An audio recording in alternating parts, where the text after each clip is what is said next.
first body came out after midnight, but it was only the first. When the murder started, for the most part, they were just another murder. Shauna Hawk, Jean Balcom, Deborah Slaughter. Each one seen individually. Here's another homicide. 2 murders in 2 days. Who is African-American. Caroline Love, Michelle Stinson. Another victim to roll out. A lot of women are in fear. I just talked to her, and now she's dead. The patterns of women being killed didn't really add up. Brandy Henderson and 9 others. These 10 murders. The murder count possibly totaling 13. Why didn't police see it sooner? All victims of an unknown suspect. Whoever did this was a ghost. Danger disguised as a friend, and his victims never saw him coming. One, why did it take so long to see a pattern? We feel bad that we did not know that sooner. But it wasn't just police. It was those of us in the media and I think the community. Man, it was right there. This young mother was killed in the same manner. All had been strangled. He looked at me and he said, "We think we have a serial killer." You know, if you don't get him off the streets fast, he could do it again. I was not going to stop until I found out who did this. If we'd only had the little pieces. Shauna Hawk. Had we only known what we know now. She was one of his victims, too. So this was Shauna's first prom. Oh, man. I remember the day she found the dress. Purple was her favorite color. Shauna Hawk was a very beautiful young woman. She went to Central Piedmont Community College. All I can tell you about Shauna is that incredible human being. Raised by her mother, single mom at the time. She was industrious, ambitious, worked. She wanted to make something out of herself. She was the apple of her mother's eye. Shauna was born on December 2nd, and I was all of 18 years old. I remember when Shauna was crying, and the minute they laid her on my chest, our eyes locked, and she just calmed right down. She was younger than me, but, you know, bossy. That's the right word for Shauna. She was bossy. Every time. She's worried about the long hours and whether she's going to be able to keep up with her schoolwork. She actually talks with the Taco Bell manager, a guy named Henry Wallace. I went and met him once, and he said, "Nice to meet you, Miss Sumter. I've hired your daughter, and I think she's going to be great on our team." That year, February the 19th, was on a Friday. Dee Sumter refers to that day as Horrible Friday. But it started out as just any other day at their home on Elon Street. She said, "Well, I'm gone. I love you." And I said, "I love you more." And then she stuck her head back in the door and she said, "Mom, I love you." And I said, "Baby, I love you more." And then she took off. That afternoon, Dee gets a call at work. Her godson's mother called and said, "Miss Dee, have you heard from Shauna?" And I said, "No." She said, "Miss Dee, I'm not trying to say anything, but something's wrong. I don't know what, but something's not right." She noticed some unusual things around the house when she came home. Her daughter's car was not there. That wasn't unusual, but what was unusual is it was a cold day in February, and Shauna's purse was in the house and her winter coat was in the house. She's wondering, well, what's going on? Where is she? I called her boyfriend and I said, "Daryl, get over to my house, please, now." And he's just shaking his head. He said, "This is baffling." I said, "More than baffling. Something is definitely wrong." And they decided to call the police and report her as missing. As they were waiting for the police to respond, Daryl decided to go looking through the house and just check. I hear his footsteps. He walks into the bathroom. He pulled back the shower curtain and found Shauna in the bathtub and a small amount of water, fully clothed, and she was dead. The next sound I heard was him blood-curdling scream. He runs back down the hall. Miss Dee, dial 911. She's in the bathtub." Last thing I remember is seeing them push her out on a gurney doing CPR. It was obviously too late at that point. Subsequently, we find out that she was raped and then strangled inside of her bathtub. And that was kind of unusual for us at the time. We did not have a lot of strangulations during that time with the homicide investigations. Strangulation is rare. It's more commonly seen in domestic cases or cases where people have a relationship. Murder? I couldn't hardly even spell the word murder before Shauna was murdered. We didn't have any damage to the doors. We didn't have any damage to the windows. So we believe that she allowed the assailant to come inside the residence. The killer was also meticulous in terms of going through the house, making sure he wiped down anything that he may have touched. So they had no DNA, they had no fingerprints. In effect, whoever did this was a ghost. Who would want to kill this beautiful, innocent, sweet, kind, loving person? My best friend, my daughter. We didn't find anything significant that would draw us to point to any particular suspect at the time. She couldn't have had an enemy. She wasn't that kind of person. So after she was found murdered at her home, the police tried to locate her car. It was not discovered for weeks, and when it was discovered, it was found in a parking lot at Central Piedmont Community College. The front seat was pushed back, and Shauna was short. So I think the only thing they took away from that is that it had to be somebody that was taller than Shauna. In the course of their investigation, police actually are missing something rather important. 8 months earlier, a young woman by the name of Caroline Love disappeared. And it turns out that Caroline and Shauna were friends. Something ain't right. They need to go back and look at what happened to Caroline, because Caroline's missing and now here Shauna is dead. What's coming is an incredibly rude awakening. There's some decomposition on the body. For the Charlotte Police Department. What soon followed was a wave of death and grief unlike anything this town has ever seen.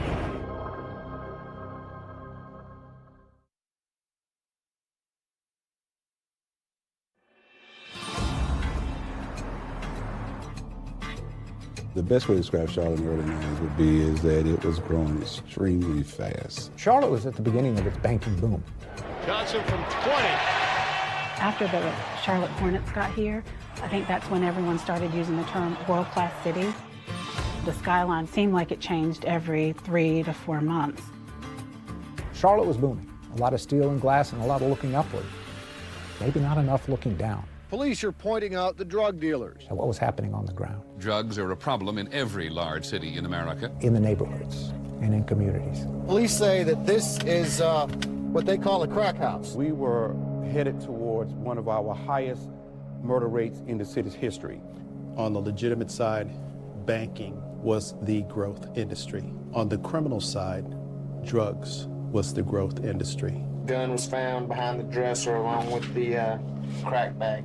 It was a very, very violent period of time. Drugs and their debris were... In fact, I would say it was the most violent period in Charlotte's history. Members of the violent Mustang gang were arrested. In the 90s, we were not equipped to handle the murder rate. We had maybe 8 homicide detectives, but only 6 were actively working. It was almost like they were having to work homicides like car accidents. It's the 90s in Charlotte, North Carolina. Skyscrapers are going up, but at the same time, a series of crimes are unfolding. 20-year-old Shauna Hawk is found strangled in her bathtub, and her friend and co-worker, Caroline Love, has vanished.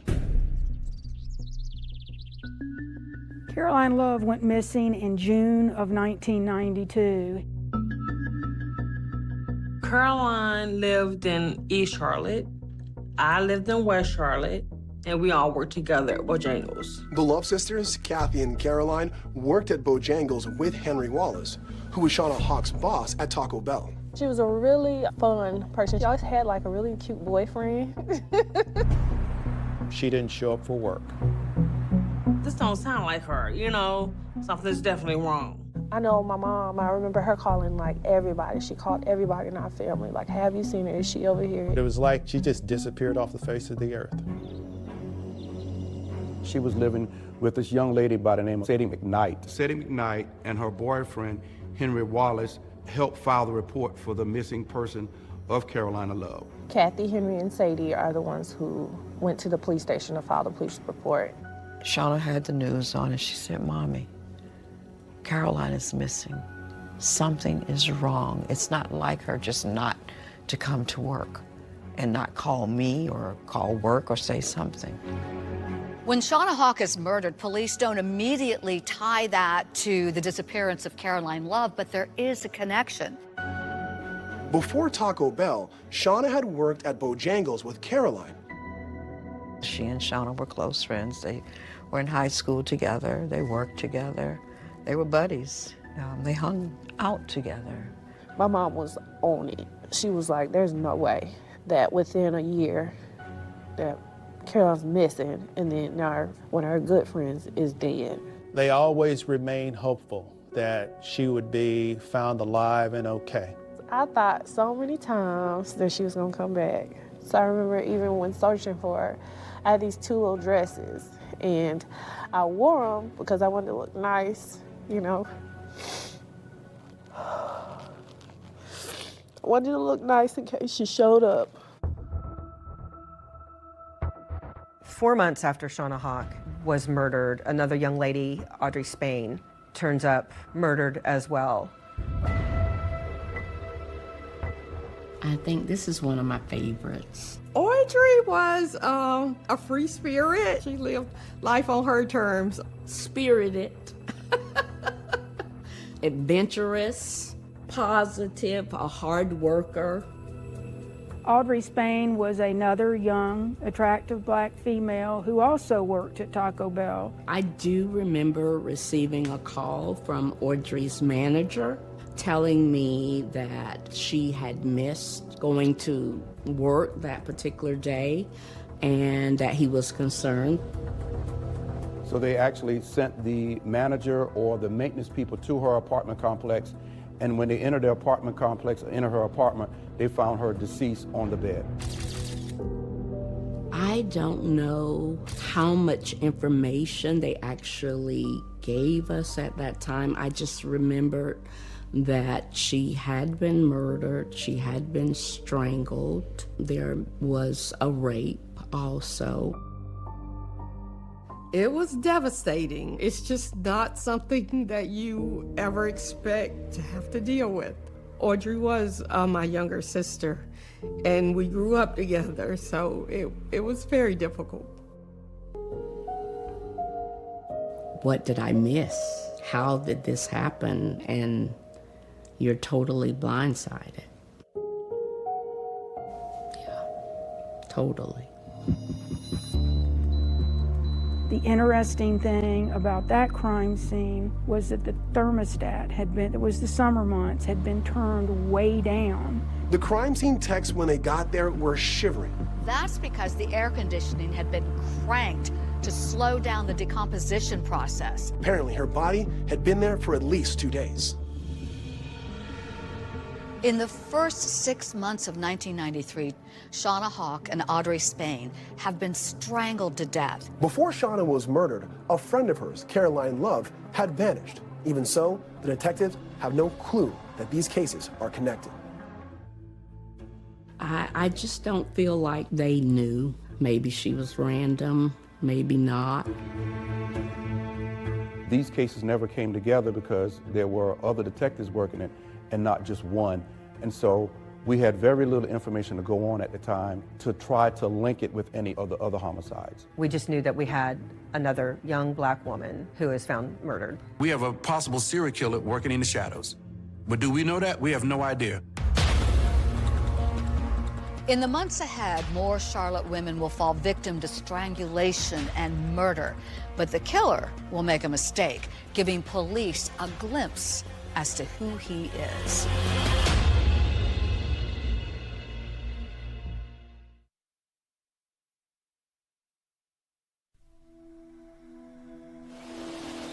1993 is the year of living dangerously in Charlotte. Caroline Love, Shauna Hawk, Audrey Spain. Peak murder rates, and somebody is killing young black women. It was earlier this afternoon when a family friend found the body of the woman. It was September of '93. We were called out to a home where a woman's body had been found.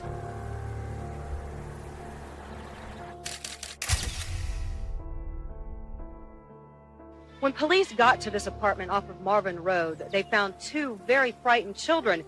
Michelle, yeah, I was there. Vividly remember Michelle Stinson. Here's a young woman who had been murdered inside of her own home with her children present. Michelle Stinson was killed in front of her two children. A friend drops by to visit Michelle. He looked in the windows and saw one of her little boys playing and, was banging on the window. Where's your mommy? Where is she? And they tell him, well, mommy's asleep on the floor. And he was getting ready to leave when the little boy opened the door and he went in. He finds her dead on the kitchen floor. There were signs of strangulation, but her cause of death was 4 stab wounds. As Michelle Stinson's bloodied body was taken away, those who knew her said goodbye with tears and tried to make sense of it all. My goodness, what person, what monster could take the life of a mother in front of their children? Police say that there is no sign of forced entry, and that indicates that perhaps Michelle knew her killer and invited him in. Despite that, they failed to find any viable leads or suspects. Michelle Stinson's case, like Shauna Hawk and Audrey Spain, and the still missing Caroline Love, goes unsolved. You can't even stay at home and be safe anymore. For some unknown reason, they just couldn't connect the dots. Dee Sumter is a remarkable woman. Yes, her heart broke, but her will didn't. Dee Sumter went on a public campaign to call attention to her daughter's death. It's better knowing. And she turned what was the worst possible situation into something extremely positive for this community when she, along with Shauna's godmother, Judy Williams, started an organization called Mothers of Murdered Offspring, which is still here. I just knew I had a daughter who was murdered, and it wasn't being investigated properly. I was appalled by that, angered by it, and I was not going to stop until I found out who did this. They felt that the police department or the city didn't care enough because they were young black women. Dee Sumter, whose daughter Shauna was on that list of victims, still wonders what if some of the faces were white instead. Every time another youngster was murdered, there was Dee calling the press, going after the police, saying, "What are you going to do to help us?" She was turning up the heat on the police. They particularly attacked the police each and every day about what we were doing and what we were not doing, because they thought that we should be doing more, and we were telling them that we couldn't do any more than what we had. We were overworked and we were understaffed, but we were doing the best that we could. Dear Killer, I am the mother of Shauna Denise Hawk. She wrote a letter to the editor calling out the person who took her daughter's life.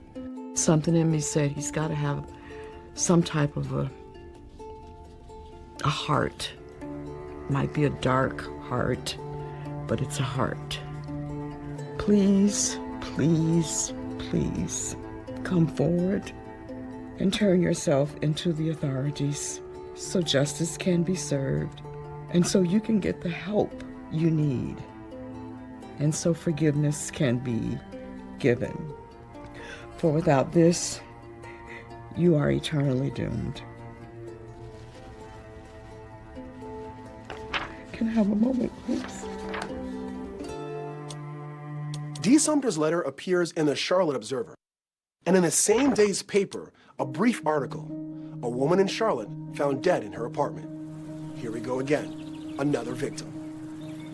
In the mornings when Vanessa Mack had to go to work, her babysitter would come here to her house to pick up her 4-month-old daughter. A young lady by the name of Vanessa Little Mack was murdered in her home. I said, Vanessa, I said, get up, you know, like that. And then she didn't move and she didn't say anything. So I turned the bedroom light on. And I said, oh God. Vanessa Mack was killed in February of 1994, almost to the day that Shauna Hawk had been killed a year earlier. Blood was on her face and a towel was around her neck. Her baby daughter, just yards away, was okay. Police believe the infant was in the home when her mother was killed. Vanessa Mack was a hospital worker. Just an honest, hardworking young lady doing the best that she can to provide for her family. I don't know why they would have did it, because she was a good girl. She didn't bother nobody. Vanessa Little Mack's cause of death was once again ligature strangulation. There is a link to previous killings, but police don't seem to notice it at the time. Vanessa Mack had a sister who worked at Taco Bell. So again, the correlation of another person working with somebody at a Taco Bell. We started looking for financial card records and discovered that a bank card was missing from the scene. They got her banking history and found that her teller card had been used unsuccessfully. In her final moments, Vanessa Mack tricks her killer, giving him the wrong PIN to her ATM card. She had made it up. It wasn't the correct password, so that's why he couldn't get into her account. She still fought back. She didn't give him everything he wanted. There are security cameras on the ATM. So we looked at the security camera footage and we could possibly say that it was a male of dark skin complexion. But it wasn't a great picture. There wasn't a lot to go on. The only thing you could see in the photograph was his ear. And we did see an earring in the figure of a cross at that time. A hoop cross earring. Only thing the photograph showed. But that killer wearing a gold cross earring is about to make another mistake, revealing his identity.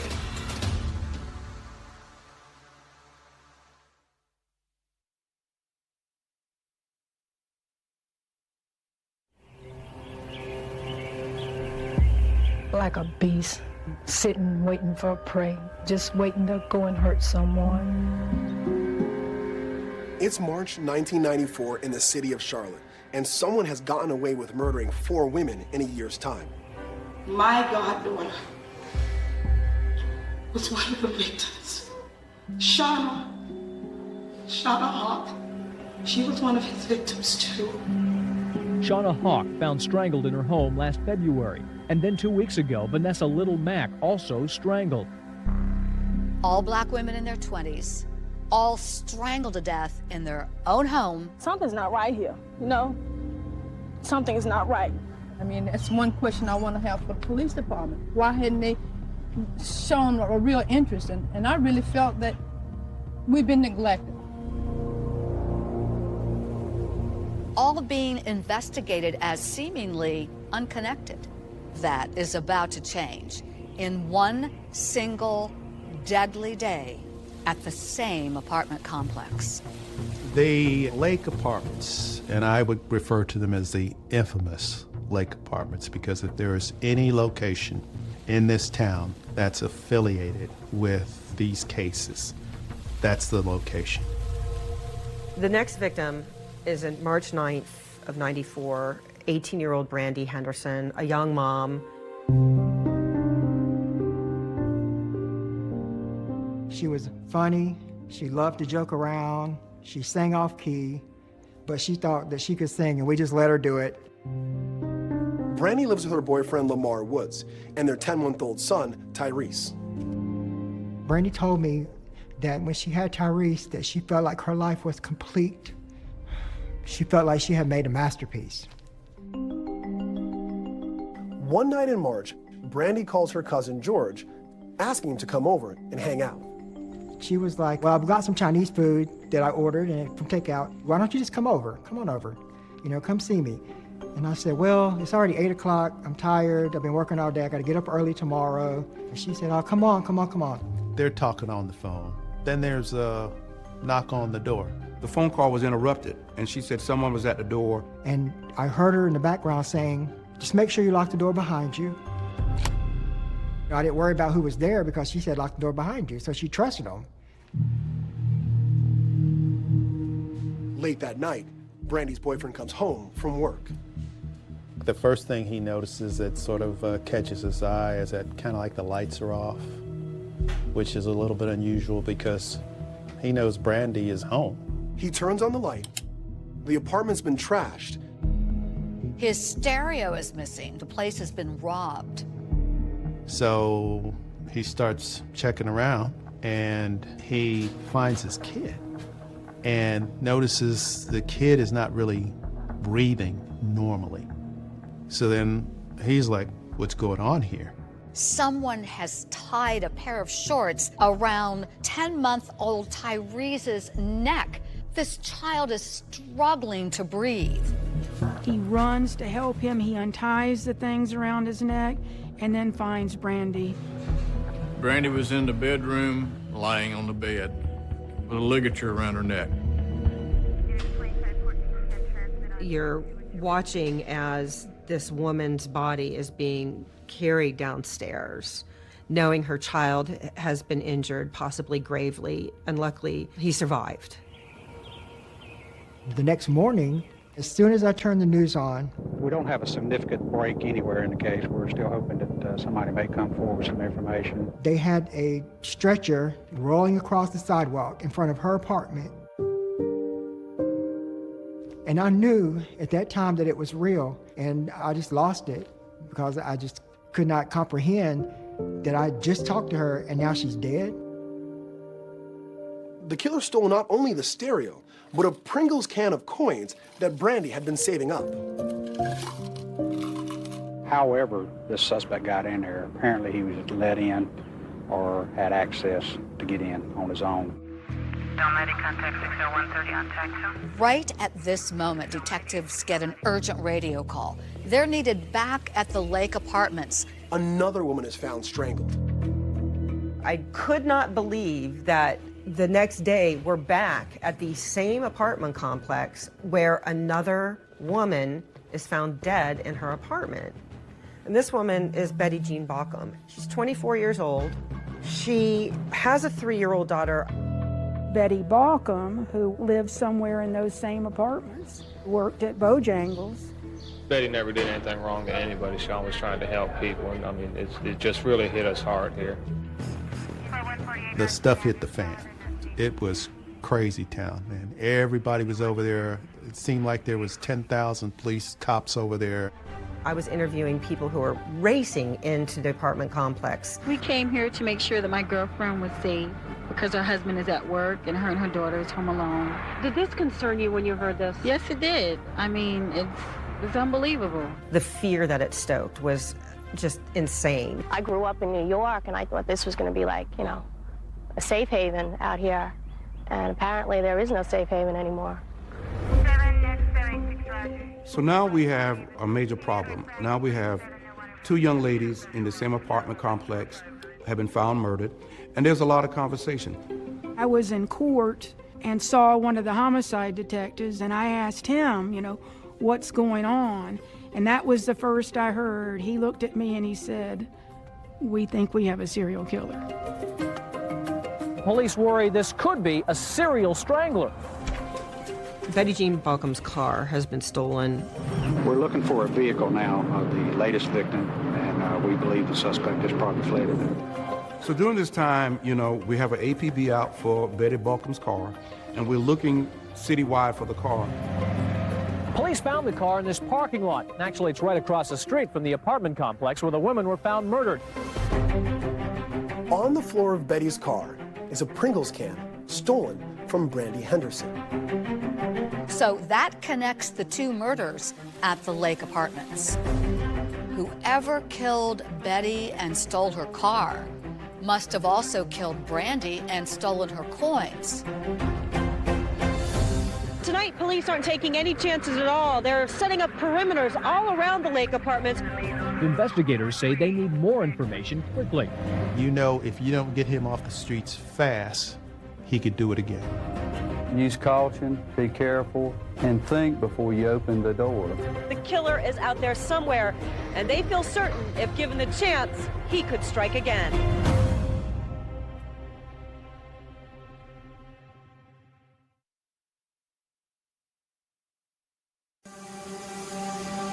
Word tonight of a serial killer in Charlotte, North Carolina. It's the shock of recognition that comes when a community realizes there's been a killer in its midst.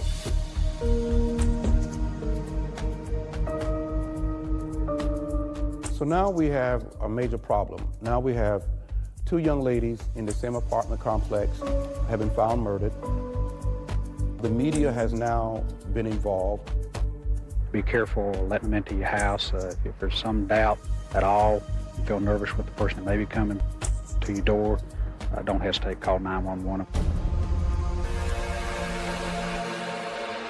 Everybody's in uproar, everybody in a panic. The city was on edge, you know, just fear all over the whole city. It was scary. It was scary. I can remember calling some friends that I know on that side of town and say, hey, be careful. Investigators say they need more information quickly. Young women were murdered in the same apartment complex, and their killer is still out there somewhere. Minutes before Brandy Henderson was murdered at the Lake apartment, she had been on the phone with her cousin George Burrell. She said, hold on, somebody's at the door. And I heard her in the background saying, just make sure you lock the door behind you.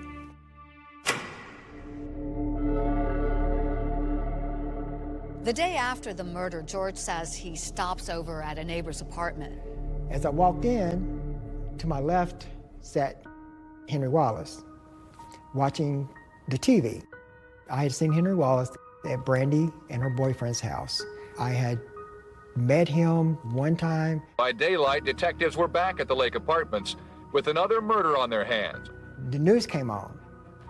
So we started watching the news, and it was about Brandy's murder. Investigators say whoever killed these women was cold-bloodedly calm, spending a lot of time in each of their apartments. I felt this on my shoulder. I felt a pat, like, you know, I'm so sorry. And he was looking at the TV, watching Gurney go across the sidewalk with her body, and his eyes just glow. He was just glowing, like, just, you know, like amazed, like he was excited. And I could just see that in his eyes, like he was just fixed on the TV. Brandy Henderson's 10-month-old baby was also attacked and left for dead. And he's like, I'm so sorry, what happened to your cousin?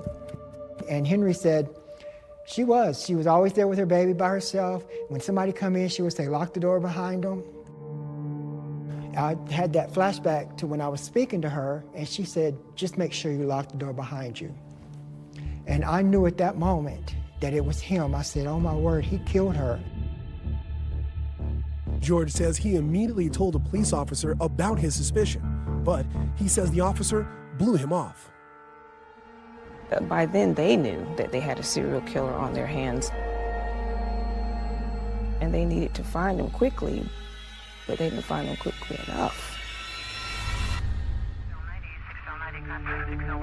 As they're processing all of this with Betty Jean and Brandy Henderson being murdered at the Lakes apartments, one more person is found murdered about a mile away, and her name is Deborah Ann Slaughter. She loved to laugh.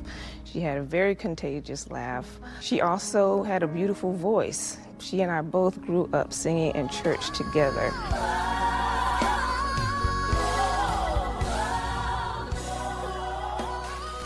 I remember Boys II Men came on the radio singing The End of the Road. I just remember us going, you know, to the end of the road, and I can't let go.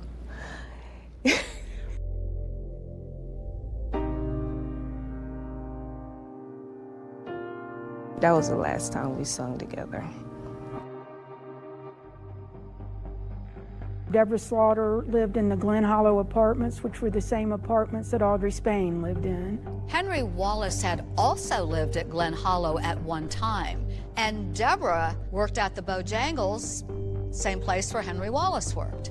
And my mother did give us warnings. Her exact words is, you know, there's this serial killer in Charlotte, and I need y'all to be careful. And I would say to Deborah all the time, you know, be careful. I always told her to be careful.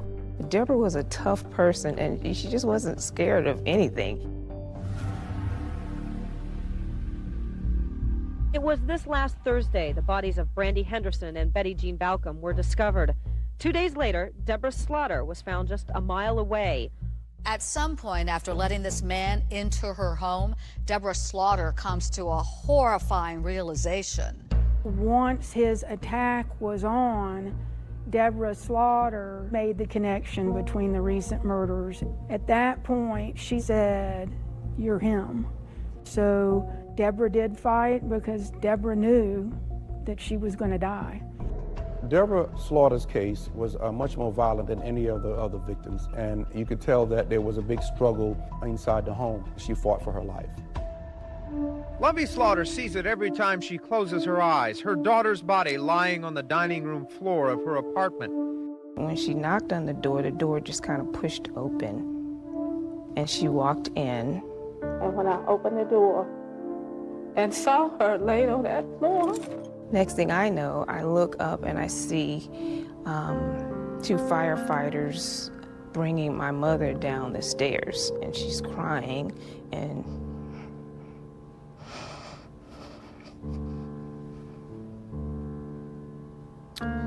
the first thing she said is, "Deborah's gone." She said she's gone. You've got, oh, this person was strangled here, this person was strangled here, this person was strangled here. Huh. Tonight, police aren't taking any chances at all. Looking back, The killer is out there somewhere. for myself, as a reporter, I keep thinking, why didn't we start putting 2 and 2 together? Go ahead, stop. Then you have the police who are trained to do these kind of things. Why didn't they do it? Look closely. Police say this is the face of a serial killer. Who is this man who has confessed to the murders? Once I touched him, so it was out of my control. It was out of my hands.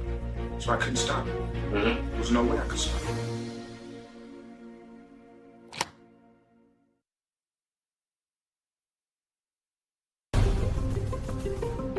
We have a possible serial killer working in the shadows. And somebody is killing young black women. All black women in their 20s, all strangled to death in their own home.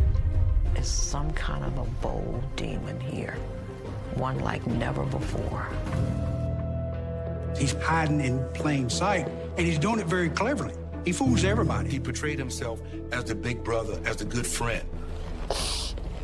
And I remember him telling me, it's gonna be okay, she's gonna come back. He hugged me. He knew he had killed her. So he kind of walked into their life knowing that at some point he's going to take their lives. I didn't want to, but something or somebody was taking over my body. He writes a name, then a second name, then a third name, but he keeps going. He was talking about killing women like you're in some sort of boring book club. The general tone in Charlotte was, why didn't you guys figure this out earlier? Saying that they didn't prioritize these murders because the victims were black women. You guys blew it. How could you miss this?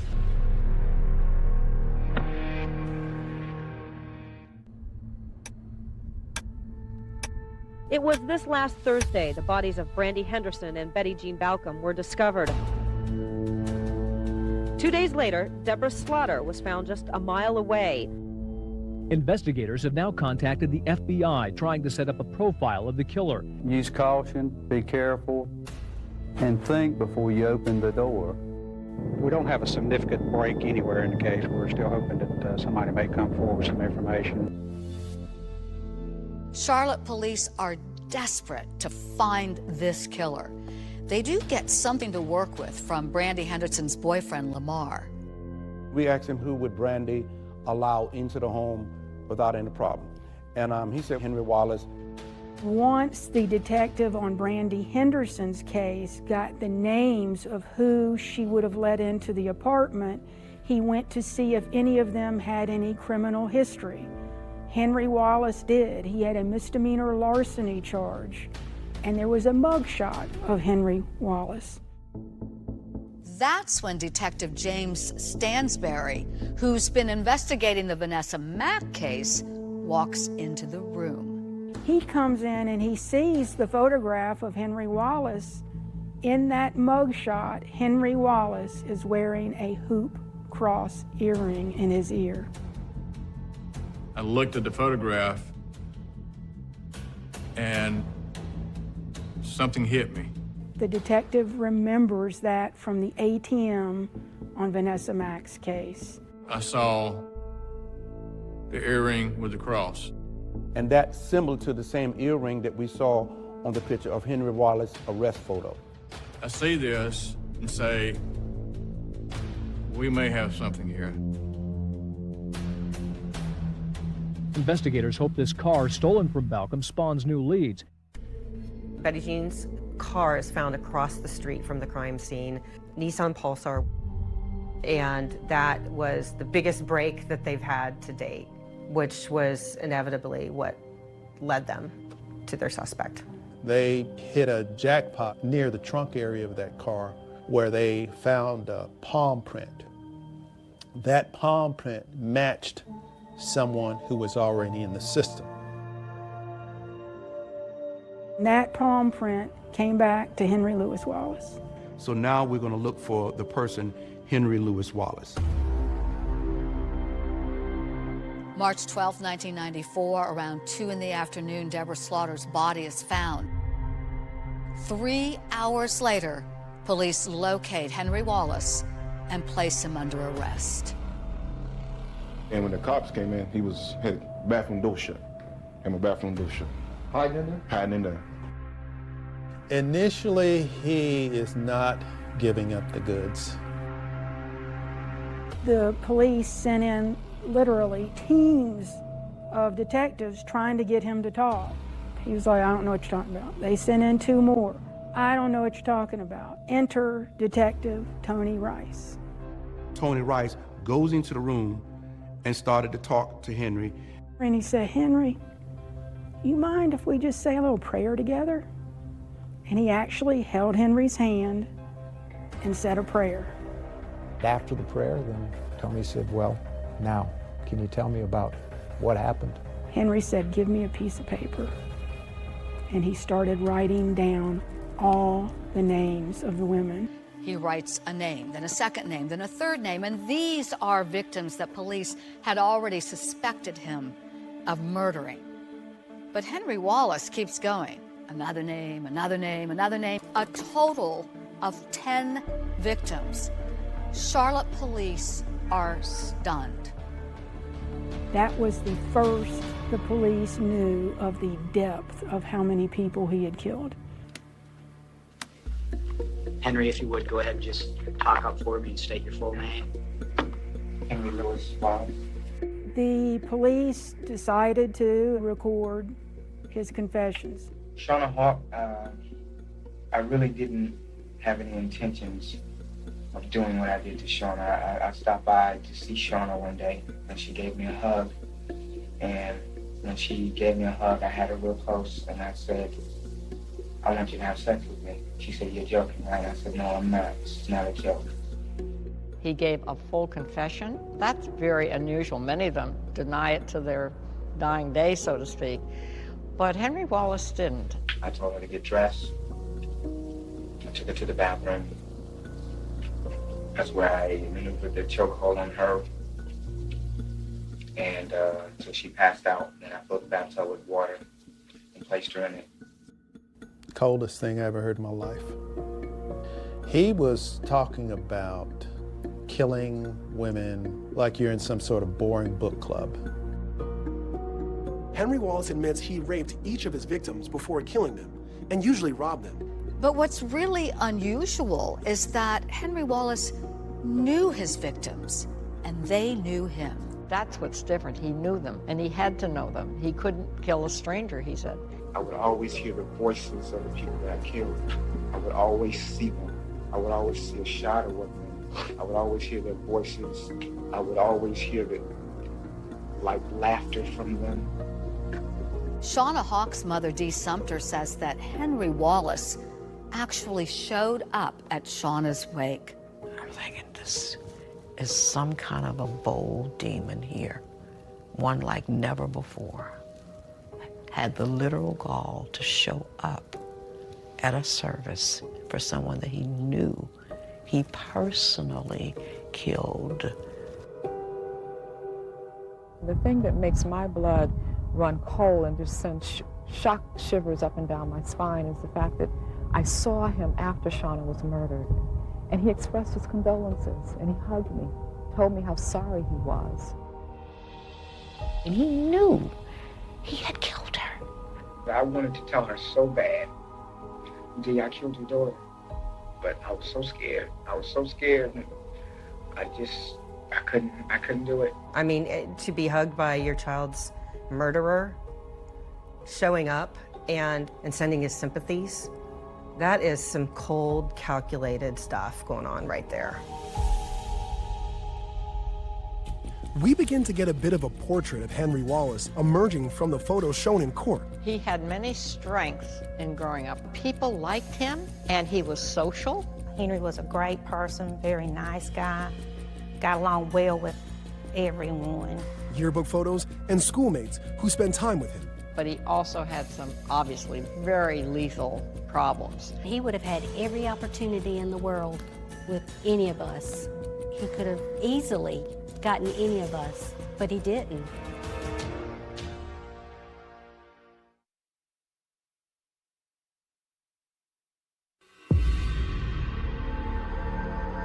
Was there satisfaction in that for you? I didn't want to, but something or somebody was taking over my body, and I couldn't stop, even when I tried to stop. Police say this is the face of a serial killer, a man who choked the life out of neighbors and co-workers. His name is Henry Louis Wallace. Henry Wallace was born and raised in Barnwell, South Carolina, a small town about 3 hours south of Charlotte. Before he became a serial killer, Henry Wallace was a fast food manager who had served in the Navy, had been married, and then divorced. The news of his arrest shocked his hometown. I still have a hard time believing now that it was me too. Our Henry. Former classmates and the high school yearbook seemed to portray a completely different image than that of a cold-blooded killer. Henry was a great person, very nice guy. He was a good guy. He was fun. He had the biggest smile, the biggest personality, always happy. You know, he was the first male cheerleader we ever had. I would have never guessed in a million years that Henry had any kind of issues where he would do what he's done. Never in a million years.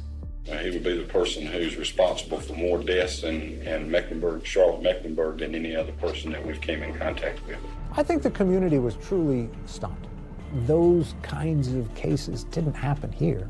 Charlotte wasn't the kind of place where we would have a serial killer. After Henry confessed to all of the murders that we believe he did in North Carolina, we began to formulate how are we going to tell the public. Information indicates that this person was responsible for the murder of 10 women in Charlotte. When we made the announcement, the city ate us alive, the media ate us alive. I do remember the police coming out and saying, we have a serial killer, but you know what? Our officers did a great job. The investigators worked tremendously hard and did an excellent job on the investigation of all of these 10 cases. We're sorry that we did not get him identified earlier. Had we done that, then we maybe could have saved the lives of some of these women. The general tone in Charlotte was, why didn't you guys figure this out earlier? The community became outraged. The police was well aware of this a long time ago. There were some in the community who criticized the Charlotte police, saying that they didn't prioritize these murders because the victims were black women. I sat and just cried in my heart and outside because I wanted that same energy and effort to be extended to my child. There was not a level of caring. This is where the racial disparity comes in. We covered Dee, we covered her press conferences. One of the things that she made everyone think about and talk about was if these had been white women who were dying in South Charlotte, each killing would have been a huge story. Race is always a factor in criminal investigations. Until America sees that it is not a factor or we have to mention it, do an interview, race is always going to be a factor. All these cases were professionally and competently handled. There was nothing given short shrift. One of the other stunning aspects of this case was how well Henry Wallace knew most of his victims. And it seems that fast food restaurants are the common thread that bind Wallace to most of his alleged victims. Everything was right here all along. It's been right here. And they've done everything except look right here. Obvious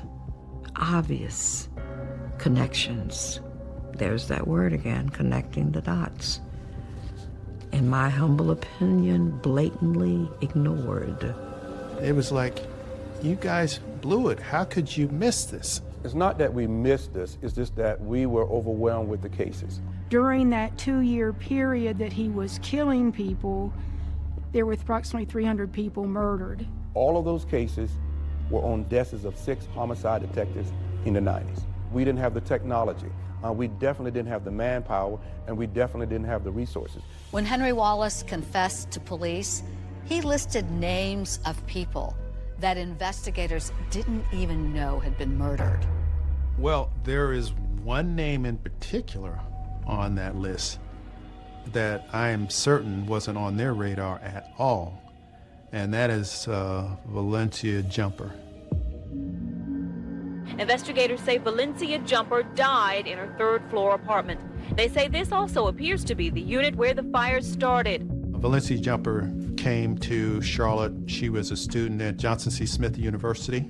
Henry Wallace knew Valencia's sister. That was their connection. She was found in a house that had caught fire. That didn't fit any patterns before or after. It was ruled that maybe she was out drinking with her friends and had too much to drink, put a pot of beans on the stove to eat, and the fire engulfed the apartment. Investigators say they suspect Valencia Jumper was sleeping when the fire in her third-floor apartment broke out. They say a pot left on her stove started the fire. And I went into the kitchen and I opened a can of pork and beans or something, and I put it in a pot, put it on the stove, and I turned the stove on high. He set the whole scene up that it looked like she fell asleep while she was cooking. And I went to her kitchen. I noticed there was a bottle of rum, 151, and I poured the rum all over her body. He considered her to be his little sister. There were so many things in this case that were missed by various people. The only people who didn't miss the signs were her family. And her family fought tooth and nail to say this was not an accidental fire. After Henry confessed, the medical examiner started re-examining the facts in that case. And one of the things that stood out was there was no soot or ash or anything in her throat where she breathed in smoke. It should have been ruled that she was dead before the fire started. This case haunts me probably the most because of mistakes that were made, that had they not been made, Henry Wallace would have been charged then. And she was victim number 5. We wouldn't have had 5 more. Henry Wallace's confession leaves veteran law enforcement shocked and almost caught off guard. But the next thing he does is remarkable. He takes the police on a field trip.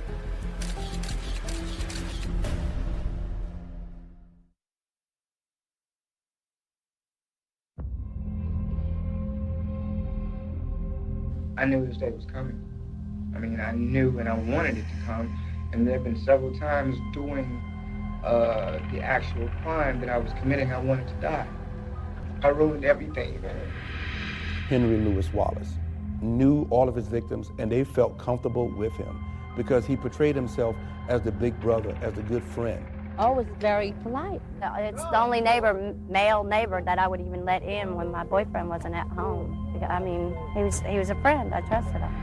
Henry was like the perfect human predator.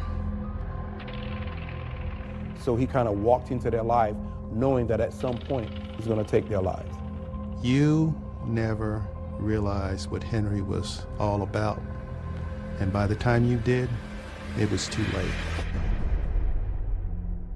If you would go ahead and start with the first name that you put on your list there. Carolyn Love, is it? Caroline Love. Where did you meet Carolyn? Caroline, I met her through my girlfriend, Freddie.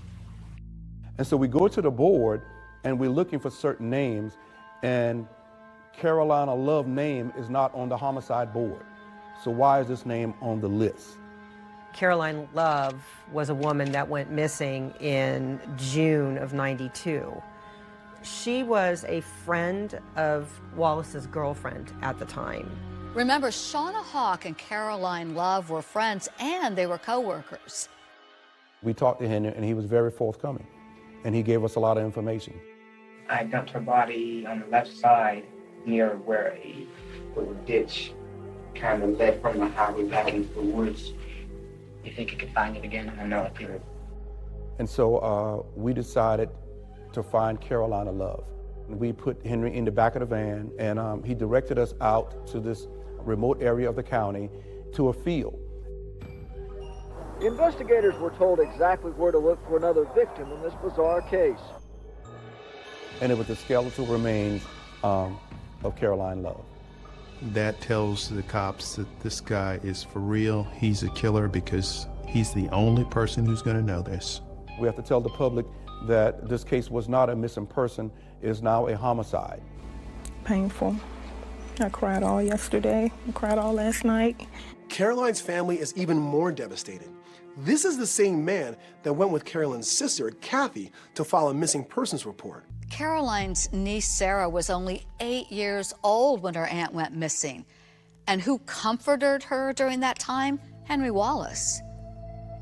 Then I remember being in her room with him and sitting on his lap. And I remember being sad and crying.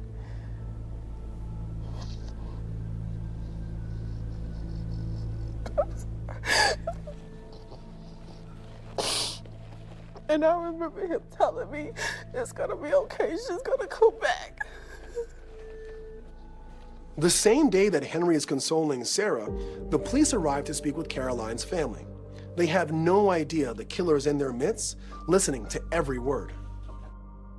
And in talking to him, he remembered us talking to Caroline Love's family about her having an orange jumpsuit from Bojangles. He said after hearing that conversation, he decided to go back and remove that orange jumpsuit from her, because if we were looking for it, it would be easily seen by an aerial helicopter or somebody's walking by. He returned to her body disposal site, which was outside, numerous times. I went back a couple of times since then, so I would remember where the body was. Caroline's family, who had held out hope for so long about the fate of their loved one, now have to face the cruel reality that her remains have been found. You told me she would come back, but you didn't tell me she would come back like that. I mean, we didn't have anything to go back to. Her body was bones.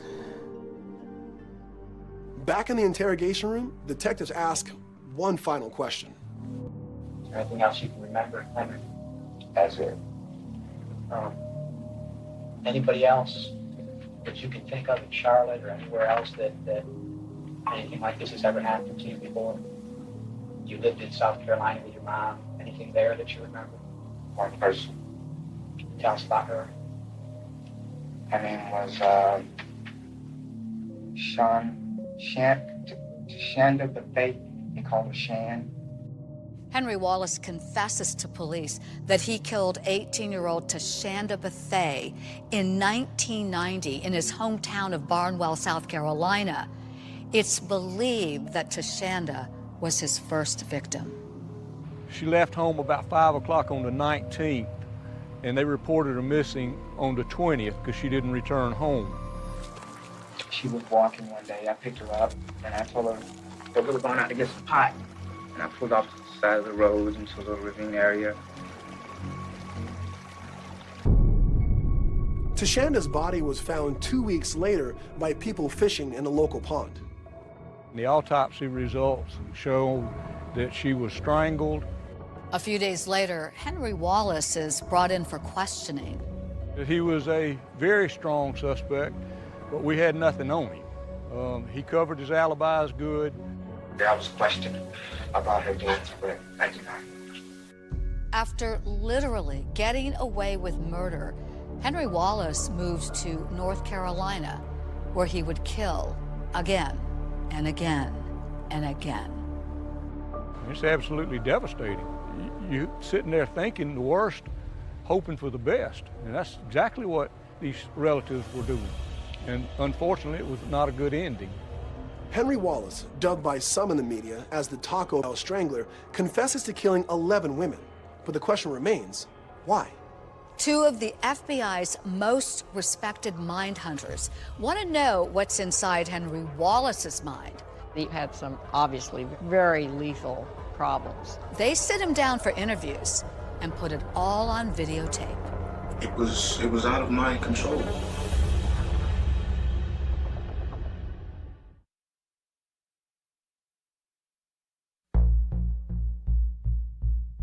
For years, the FBI has been developing behavioral profiling techniques. And there's a woman named Ann Burgess, a professor and author from Boston College, who has helped them.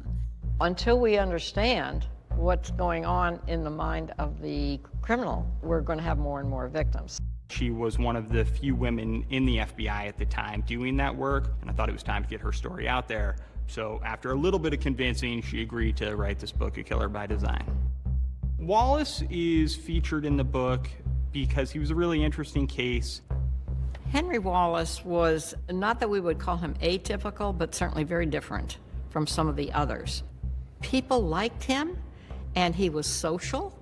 Burgess was tapped by Henry Wallace's defense team to do an analysis on his mind. The jury was to decide whether he deserved death or whether he deserved life. They just asked us to do a background and present what we thought. She and retired FBI agent Robert Ressler visited Wallace inside the jail and conducted interviews. All of it was put on videotape. The footage was provided exclusively to ABC News 2020. Henry Wallace was quite open in what he talked about. He had many strengths in growing up, but he also had some obviously very lethal problems. Do you understand any of this any better since you had a chance to kind of reflect on it? Within this shell, there are two people. One person being a chameleon. He will adapt to anything, any environment, any situation, and he's a very well respected, very well liked person. He almost lures the women in for the other person. So he had good Henry and bad Henry. Good Henry was a friendly person that made friends very easily, dated women very easily. But then he said the bad Henry would come out, the monster, so to speak. He came out, he was angry, he had to kill them. Why he couldn't stay good Henry for a long time, we don't know, but he just couldn't. But what's generating the anger? Experiences in the past. One of the reasons that Wallace points to for committing his crimes is he did have a really tough upbringing. Henry tells them that when he was a child, he was molested. He also reveals that he and his mother, when he was growing up, had an extremely volatile relationship. I was terrified of my mother. terrified. From the beatings. Henry also described being constantly teased about being a cheerleader and other things. He was teased about his size, he was teased about his color. Wallace was trying to reshape this really terrible childhood that he had by taking out his aggressions on people that he knew as if that was a replacement for the bad situations of his past. He married his high school sweetheart, this prom photo capturing them in happier times. But the marriage didn't last long and ended right before he moved to Charlotte. It all starts collapsing after the wife left him. I grew to hate her very much. And there's still a lot of hatred inside for her. And I think that had I lived in South Carolina and not in Charlotte, that she would probably be one of the victims. Wallace did think about killing his wife, but he was not able to actually go through with it. I think that the majority of the victims reminded me of her in some way. Or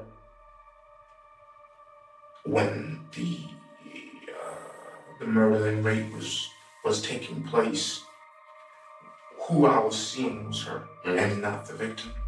After his marriage dissolved, then Henry had to move back in with his mother. That really kind of was the straw that broke it all down. And that's when he started into his murderous behavior. My mom was very violent, and I think more than, other than a mate in these women, I was looking for a mother as well, or traits of my mother. And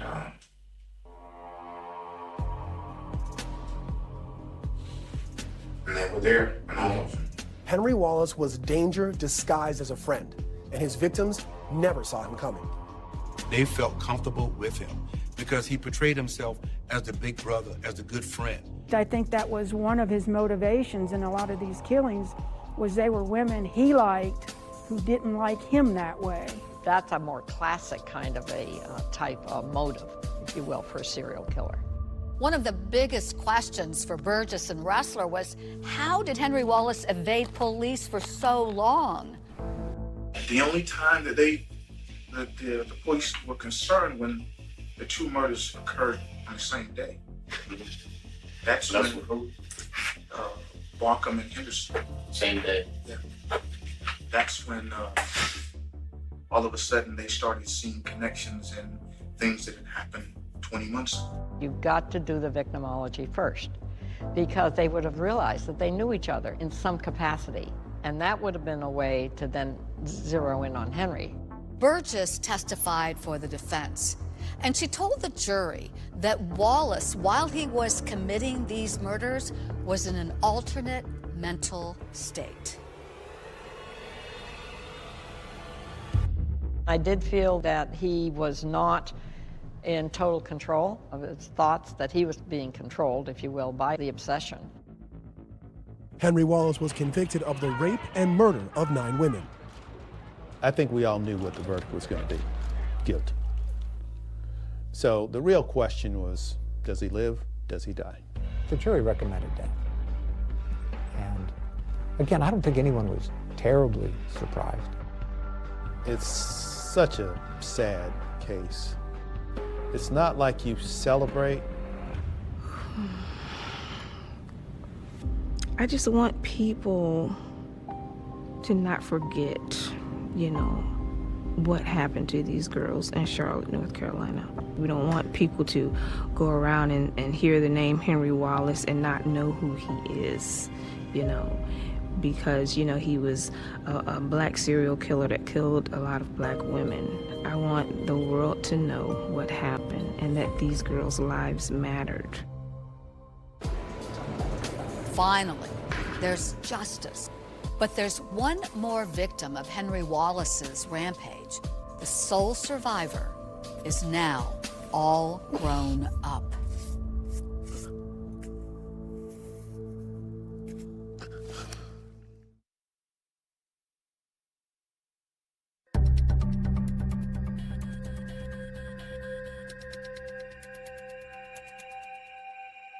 18-year-old Brandy Henderson strangled to death.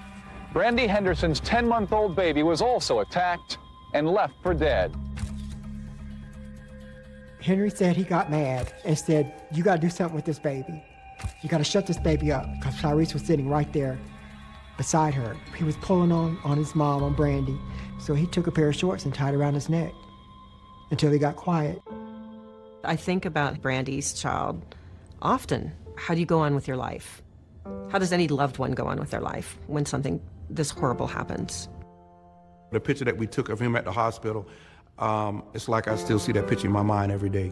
After he got out of the hospital, his father took him to Chicago.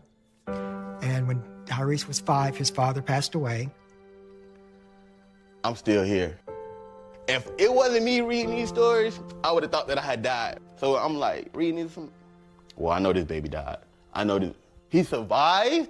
Are you freaking serious? He's well, he has a family, he's married, he's doing something with himself. You know those pop rock candies? That's like him. That's exactly what I can describe him as. He's a ball of energy. I'm a father, I'm a husband, I'm an entrepreneur. I try and be a great role model because I do have 3 sons. He's been through a lot of things. He's had it rough. He realized he never grieved for his mother, and he grew up without his mother's love. I went through a whole grieving class. I wrote my mama a letter. I told her I was mad. I told her I was angry. I told her how much I missed her. I told her how sorry I was because I know that I wasn't doing the right things. When I heard about his mother, inside I was crying, outside I was strong. I'm finding out more and more about the situation with his mother every day. I went and searched for it just to know, what type of woman she was and how it's instilled in him. She was such a great mother. She would have done anything at all for him. Brandy told me that when she had Tyrese, that she felt like her life was complete. They tell me that she was a great person. They say that she wanted the best for me. They're like, I was her masterpiece. It's like, I'm somebody's masterpiece. Like, that's a huge compliment for me. I saw Tyrese when he was like 9 years old. We went to Chicago and visited him. But since then, since that time, I lost track. I feel guilty about it, but I just could not stay in contact with him because I knew he would have all these questions and I wasn't ready. After 20 years, Brandy's cousin and close friend, George Burrell, is now reuniting with Brandy's son, Tyrese.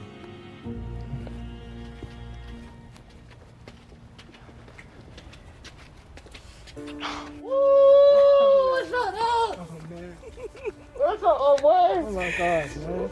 I've been in Charlotte. Wow. Yes, and hello. Liz, George, Nice to meet you, Liz. Finally. Man, it's good to see you. You too. You getting old. You got thank gray you. hair. You got a gray beard. You see that? Yeah. The guilt, when she told me, come over and see me that night, and I didn't go, and then he came and killed me. Yeah, man. Hey, look, as Brandy's son, listen, tell me how, as her son, my boy, you're not responsible for anything that happened to us.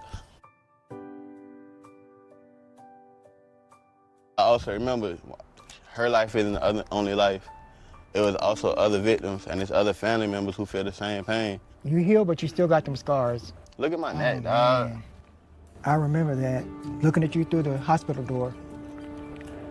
Look, I'm shaking. Wow. That's how close, look at that, that's how close you came to not being here. Oh, my word.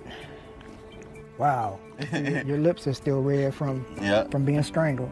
Yeah, and that was the main part. I'm like, that's why I say I'm the only survivor. Like, that's a survivor. Yeah. That little baby right there, like. And that's you now. Yeah, that's me now. Still with the tears and all, bro. Wow. At trial, Henry Wallace was found guilty of the assault on Tyrese. I just like, why didn't I die? Truthfully, I wanted to die for a long time. As I started learning more that I'd be too selfish, she fought too hard to keep me alive. And that's why I didn't die. There's no time frame on grieving. There's no time frame on how long you can and can't miss somebody. But it's like, I'm a survivor. Wallace was sentenced to death, but now he's asking a judge for a new trial. For him to be here pleading for his life, not fair. It's not justice. And I just believe it's time. It's time for us to finally see that end.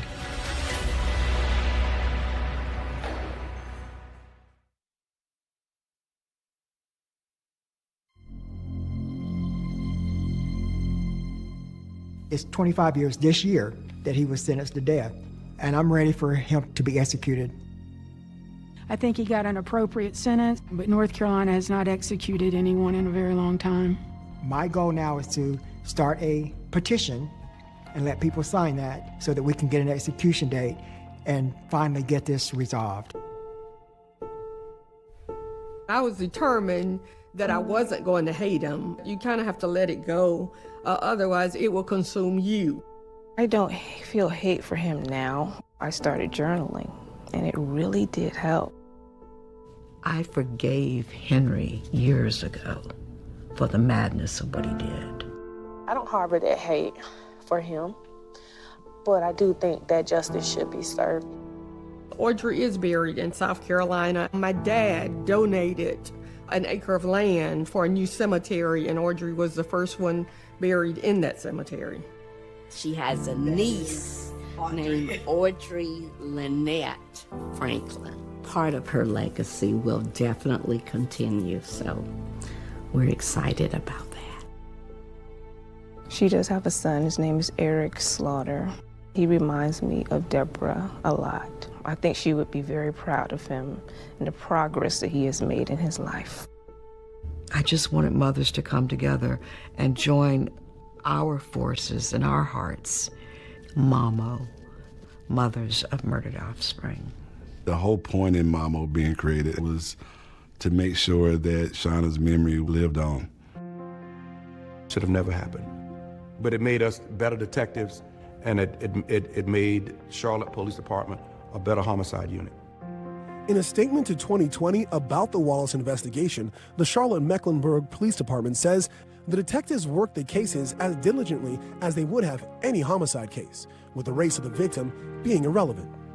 In the aftermath of the murders, the department says it added staffing to the homicide unit and implemented regular mandatory meetings to better identify related cases. You know, the guys in the homicide unit, I know them all from that time. It's just that they were put in a situation where you just couldn't win. Listen to the families, because they are the voices of the victims. I fight for my own breath sometimes. I fight to be here. If I had $1 for every time that I've been told, Miss Sumter, I know I'm gonna make it because you're making it. None of these young African-American ladies deserve to die. They were young ladies who deserve to have a bright future. And so, you know, my hope and prayer is that even though as tragic as this was, something positive will come out of it. A man in a leather hood entered the window of a house in Citrus Heights and sneaked up on a 16-year-old girl watching television alone in the den. He pointed a knife at her and issued a chilling warning. Make one move and you'll be silent forever, and I'll be gone in the dark. Crime after crime, it was that same terrifying MO. I saw a flashlight shining down the hall, and I thought, now that's odd. The leather gloves are really remembered because they made kind of sound, you know, when they moved. He started ripping sheets or towels, I'm not sure, but it was very methodical and it was very slow. It was a time when a vast area was terrified of one evil being. This was a criminal who went by many different names. He was known as the East Area Rapist in Sacramento County, the original Night Stalker in Orange County. A 29-year-old wife was raped while her tied-up husband had to listen. A 17-year-old girl was attacked here. He would put his knees on the victim's chest, and he had a gun in one hand, a flashlight in the other. Peepings, prowlings, stalking. Over 100 burglaries. Police think he checked the home out before he strikes. He put plates on the man's back, and he told the man, if I hear these rattle, I will kill your wife. At least 13 homicides. This is a sustained campaign of cruelty and viciousness that lasted for decades.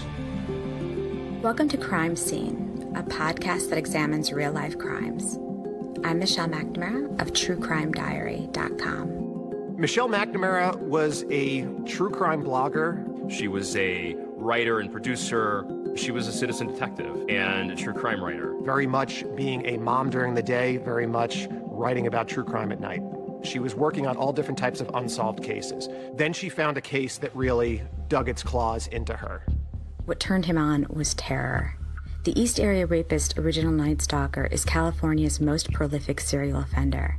He murdered more people than the Zodiac Killer, but has little name recognition. Partly that's because he moved between communities, and his crimes spanned 10 years. Everything about it is mystery, and it has such a boogeyman aspect to it. Michelle used to talk about this case, and the thing that boggled her mind is that people didn't know about it. This was one of the most horrific serial killers in history, and nobody talked about him. It's summer, 1976. It was the bicentennial. It's all about happy days. Laverne and Shirley. Hassenbeff Incorporated. In those days, the middle class in America was thriving. We felt safe, but the crime rates were going up. But suburban Sacramento was considered a safe place in the mid-70s. You could ride your bike all over town. My parents would just tell us be home before dark. People didn't lock their doors, they left their windows open, especially people close to the river. We'd get the Delta breeze. Everything changed in the summer of 1976. An attack occurred in Rancho Cordova. A young lady woke up, and there's a guy standing in the doorway, and he blindfolded her, tied her up, and then sexually assaults her. This is the first known sexual assault attributed to the man we know as the East Area Rapist. Nobody knew about the first attack except the police. The first attack, the second, the third, the fourth. When this first started in Sacramento, a lot of the people didn't know what was going on. They didn't put it in the paper at the time. The press had not yet covered it because Sacramento County Sheriff's Department asked them not to. There was a reason for that. That if you put it in there, the suspect's going to know that you're looking for him. At the time the rape started happening in Sacramento Sheriff's Department didn't have a specialized sexual assault unit. Just whoever had a free caseload, that could take on another case. And so I did not become involved with these cases until rape number 5, when it was Jane Carson. I was 30 years old. I was married with a 3-year-old son. My husband was stationed at McClellan Air Force Base. Jane was a nurse. She was a colonel in the Air Force Reserve. It was about 6:30 in the morning. My 3-year-old son hopped in bed with me for a snuggle. I heard the garage door close, and I knew my husband had just left for work. I saw a flashlight shining down the hall, and I thought, now that's odd, and I screamed out to my husband, "What have you forgotten?" And there was no answer. Then the rapist, all dressed in ski mask and dark clothes, shining a flashlight at her. He told us with clenched teeth, "Shut up, or I'll kill you." He tells her to turn over, and he's going to tie her up. He gags us, both of us. He blindfolds us, and he ties us up with shoelaces, very tight. His next move was to move my son. I was already scared to death. But this is where the fear really took place. All she's thinking about is the life of her little boy and saving him. After the rape was over, praise the Lord, he moved my son back next to me. I could feel his body, and then I was relieved. So we hobbled around to the front fence, screamed for a neighbor. She called the police. And then Carol Daly, the female detective, showed up. and I call her my angel. One of my great heroes of this story is Carol Daly. She was an investigator for the Sheriff Department in Sacramento. She was asked to go out and interview the victims.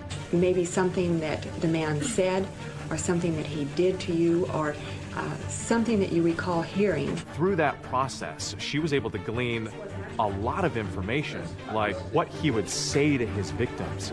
And sometimes he would call out a name. In one of the cases, the victim said that she heard him crying and saying Bonnie. For years, detectives didn't know what to make of this name. Who's Bonnie? Bonnie was not a victim, but a mystery woman at the center of the case. Bonnie was the girlfriend and then fiance of Joseph DeAngelo. One of the first women to get a real glimpse of the psychopathy behind Joe DeAngelo was Bonnie Caldwell. She's 18, really smart, going to a community college, studying nursing. And she's in the middle of the quad, and this older guy ambles up to her and begins a conversation. Bonnie talked about her relationship with Joe DeAngelo in the HBO docuseries I'll Be Gone in the Dark. He was very gregarious, outgoing to all my friends. We'd been together close to a year. He gave me a high solitaire engagement ring. And he told me that we're going to be married. They were both students at the time. He was studying criminal justice. So Joe was someone who initially was impressive to Bonnie. He was exciting. He had a motorcycle. He taught her to shoot. But the longer she dated him, the more trouble began materializing. He takes her on thrill rides. And this is where the relationship starts to show its hand with Joe. Joe, without saying a word to me, just turned right, went down a very steep bank that I had no idea what he was doing. He's obviously thrilled not just by the speed, but he's thrilled by Bonnie's terror. The rules were never for him. So many of the things that we did together, he pushed me toward fear. As they're riding on a motorcycle, a German Shepherd comes out from the side of the road and nips at the tires, and Joe swings a foot out and breaks the dog's neck instantly. There's such an efficiency to his movement that stuns her. Eventually, Bonnie said, "I don't want to be with you anymore." She actually broke their engagement. He showed up at her house in the middle of the night. He had a gun, and he told her that she had to marry him. Just inches from my face, there was the barrel of a gun pointing at me, and it was Joe. What he said to me was, "Get your clothes on, get dressed, we're going to Reno, and we're going to get married tonight." Her dad was able to break it up and send Joe on his way. I think it's a foreshadowing that he was going to use violence against people in the future. Bonnie breaks her engagement with Joe DeAngelo, and within just a few years, strange crimes start happening in Rancho Cordova. He would empty female underwear drawers and perfectly line up the underwear down the hallway. It's all control and power. This is my house now. These are my items now. He's the king of the house.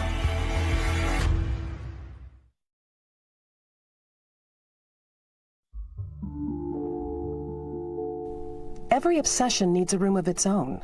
Mine was strewn with coloring paper on which I'd scribbled down California penal codes in crayon. It was around midnight on July 3rd, 2012, when I opened a document I'd compiled listing all the unique items he'd stolen over the years. He would take mementos, almost like they were trophies from inside the home. He would steal rings with engravings on them. He stole driver's license. He stole photos from albums. There is a fantasy component about these crimes. I still have a part of you. I have your jewelry. I have your driver's license. I have, something that means something to you. And now I own it. He was a serial rapist known as the 𝐅, attacking women and girls. First in East Sacramento County. This place meant something to him. He attacked here first and kept coming back. Was it home? Some of the investigators, especially the ones who worked the case in the beginning, think so. We were always trying to figure out why victims were chosen and why the locations were chosen. For Joe D'Angelo, this was his home, right in his own backyard. He lived in 3 or 4 houses in this exact same area where many of the rapes were committed. He grew up in Rancho Cordova. He was familiar with the playgrounds, the schools, the empty lots. This is the home of the first documented rape that occurred in Sacramento County. He was very agile. He could jump over fences. He knew which way to go from whatever neighborhood he was in. He knew the best way to get in and out. He knew this area like the back of his hand. He grew up there.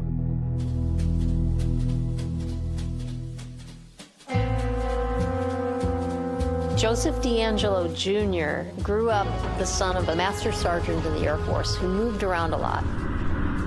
We met Joe when he was 13 years old.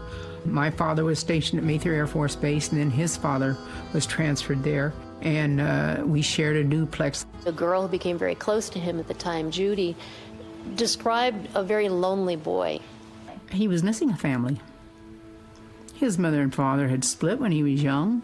At a very young age, he was neglected. He and his siblings would be locked in the closet and then beaten by the father.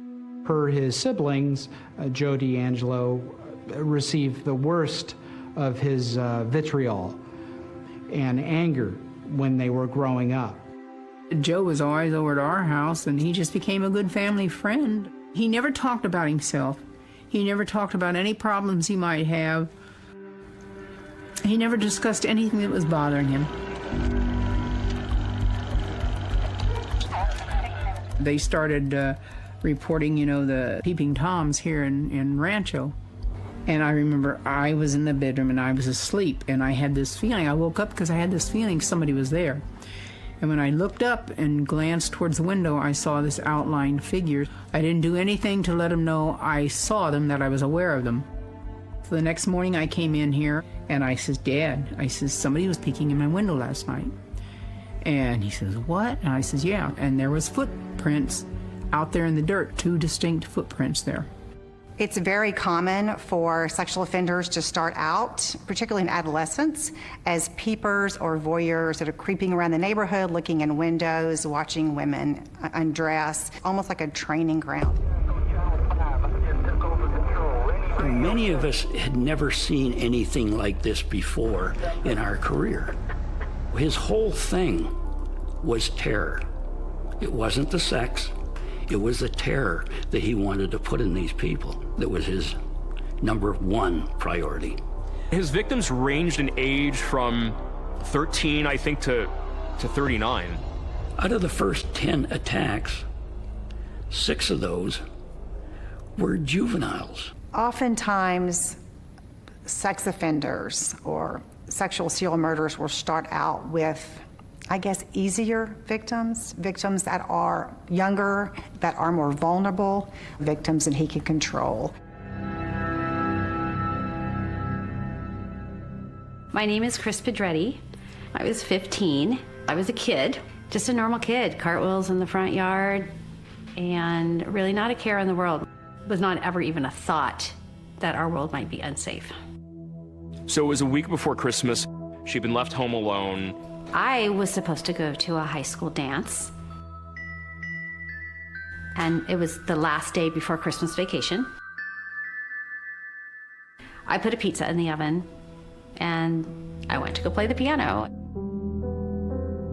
I remember hearing a noise, and I stopped playing and listened. Didn't hear it again. No, it was nothing. So I kept playing. It was very shortly after that, probably seconds, that he approached me. She turned around and she saw a man in a ski mask. I froze.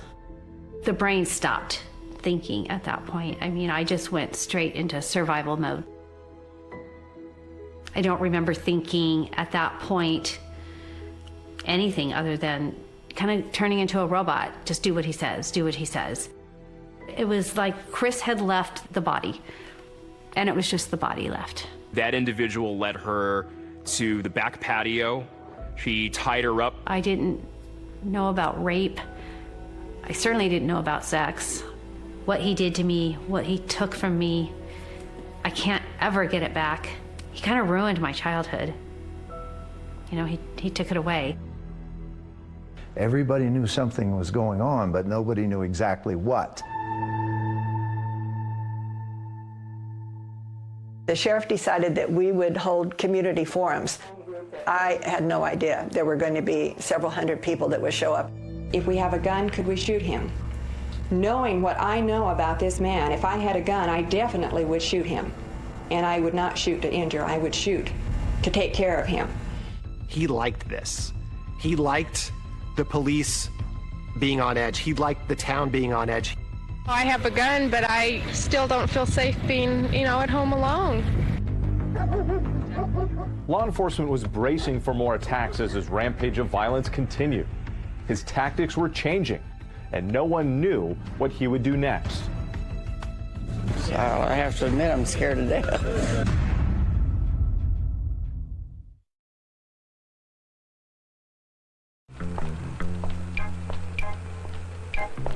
The young girl made one bad move after another. Her attitude was much too inviting. She should never have stopped to window shop at night. In the 1970s, when a woman reported rape, she was shamed, she was blamed. Often she was ostracized by her own community. Rape cases really weren't considered serious. They were misdemeanor. You had to make an arrest within a year, or else they were not prosecuted. Even if an arrest was made, the defense was always it was the victim's fault. Rape was such a prevalent crime back in those days that there were multiple serial rapists operating in California. 217 were reported last year. That's about one every day and a half. In the Bay Area, you had the stinky rapist who smelled like diesel fuel. I had pillowcase rapist. We had the key car rapist. When the East Area rapist became active in Sacramento, he quickly upstaged all the other rapists in the area because of how terrifying his MO was. Concern over rape is mounting in this community. There was panic in the city of Sacramento. The fact that they couldn't catch this guy just ignited the city in fear. No one knows where or when he'll strike again. They were getting guard dogs. They were putting in alarm systems in their homes. Have the dog in the house, the big dog. The worst thing is not knowing. All you can do is take every possible precaution and then hope that he gets caught before he gets to you. Every day in the newspaper, it was number 8, it was number 10, it was number 15, 20. It just kept going on and on and on. It seemed like every time investigators thought they were getting close, he would disappear. But he kept attacking again and again. He was elusive, like a puff of smoke in the night. Detective Carol Daly wanted this serial rapist behind bars, and she was relentless in her pursuit of him, but constantly frustrated by the fact that they couldn't catch him. The officers in this department are working on this case are frustrated because there's just no evidence to give any firm leads. We're doing everything humanly possible to catch this man.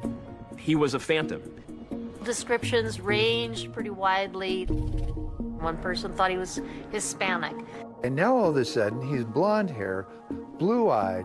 There are like 8, 9, 10 drawings of him. And they have completely changed. The best descriptions that we had were his height and his possible weight. We knew he wore a size 9 shoe. When the police were taking the victim's statements, many of the women described his penis as being very, very small. We said, all right, if he is so underendowed, we went to a doctor who specialized in what I would call infantile penises to see if he had any patients that came in. And we didn't have any luck there. It's a very serious situation. I think it's very dangerous. The last thing I think of when I'm going to bed is I look at the doorway in my bedroom and I think that he could be standing there. Detective Daly was following every lead. We filled out a long background form for the victims. Where did they go to school? What did they look like? What age were they? What was their build? There was no pattern among any of the victims because he was just prowling. He would see them and follow them home. Margaret Wardlow. She was just 13 years old when she was attacked by the East Area rapists. Margaret was probably the strongest young victim I have ever talked to. Growing up in Sacramento was great. Where we lived was ideal. It was right next to the American River. Go down there with my dog after school, go fishing.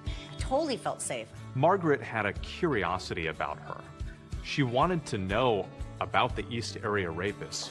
I was a reader of everything I could get my hands on that had to do with this individual. Like, what was making this guy tick? Why was he doing this? She herself became a victim. I believe there was a pre-wired strength in her mind that helped her survive this attack.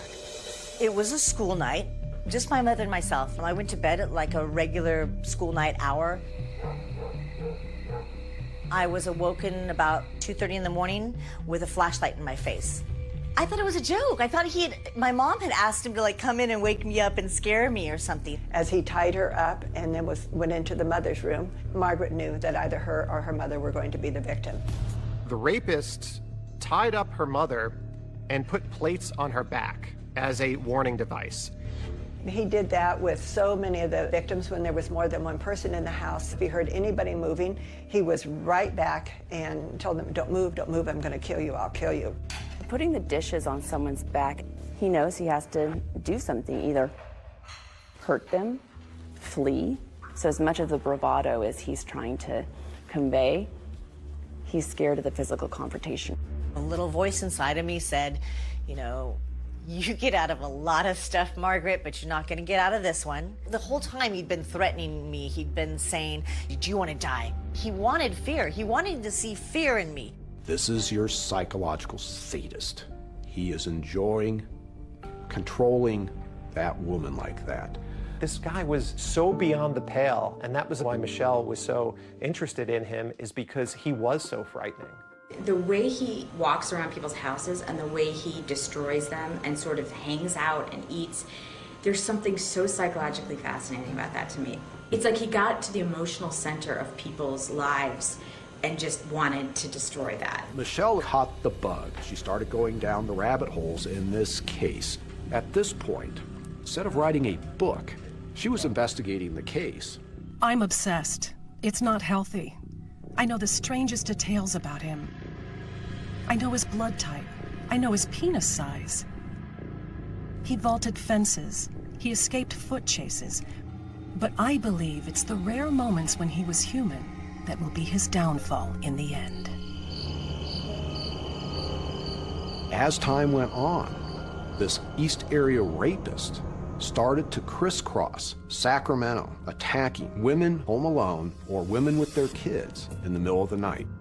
He seemed to be expanding what his capabilities were when he was carrying out these crimes. He became much more aggressive, and his tactics. He did more horrible things than I can even describe. This tells us that the offender is adapting and learning as he is committing crimes. He really messes with people's minds, both the investigators and the victims. Part of the thrill of the game for him was a kind of connect-the-dots puzzle he played with people. He stole 2 packs of Winston cigarettes from the first victim and left them outside the 4th victim's house. Junk jewelry stolen from a neighbor 2 weeks earlier was left at the 5th victim's house. It was a power play, a signal of ubiquity. I am both nowhere and everywhere. You may not think you have something in common with your neighbor, but you do. Me.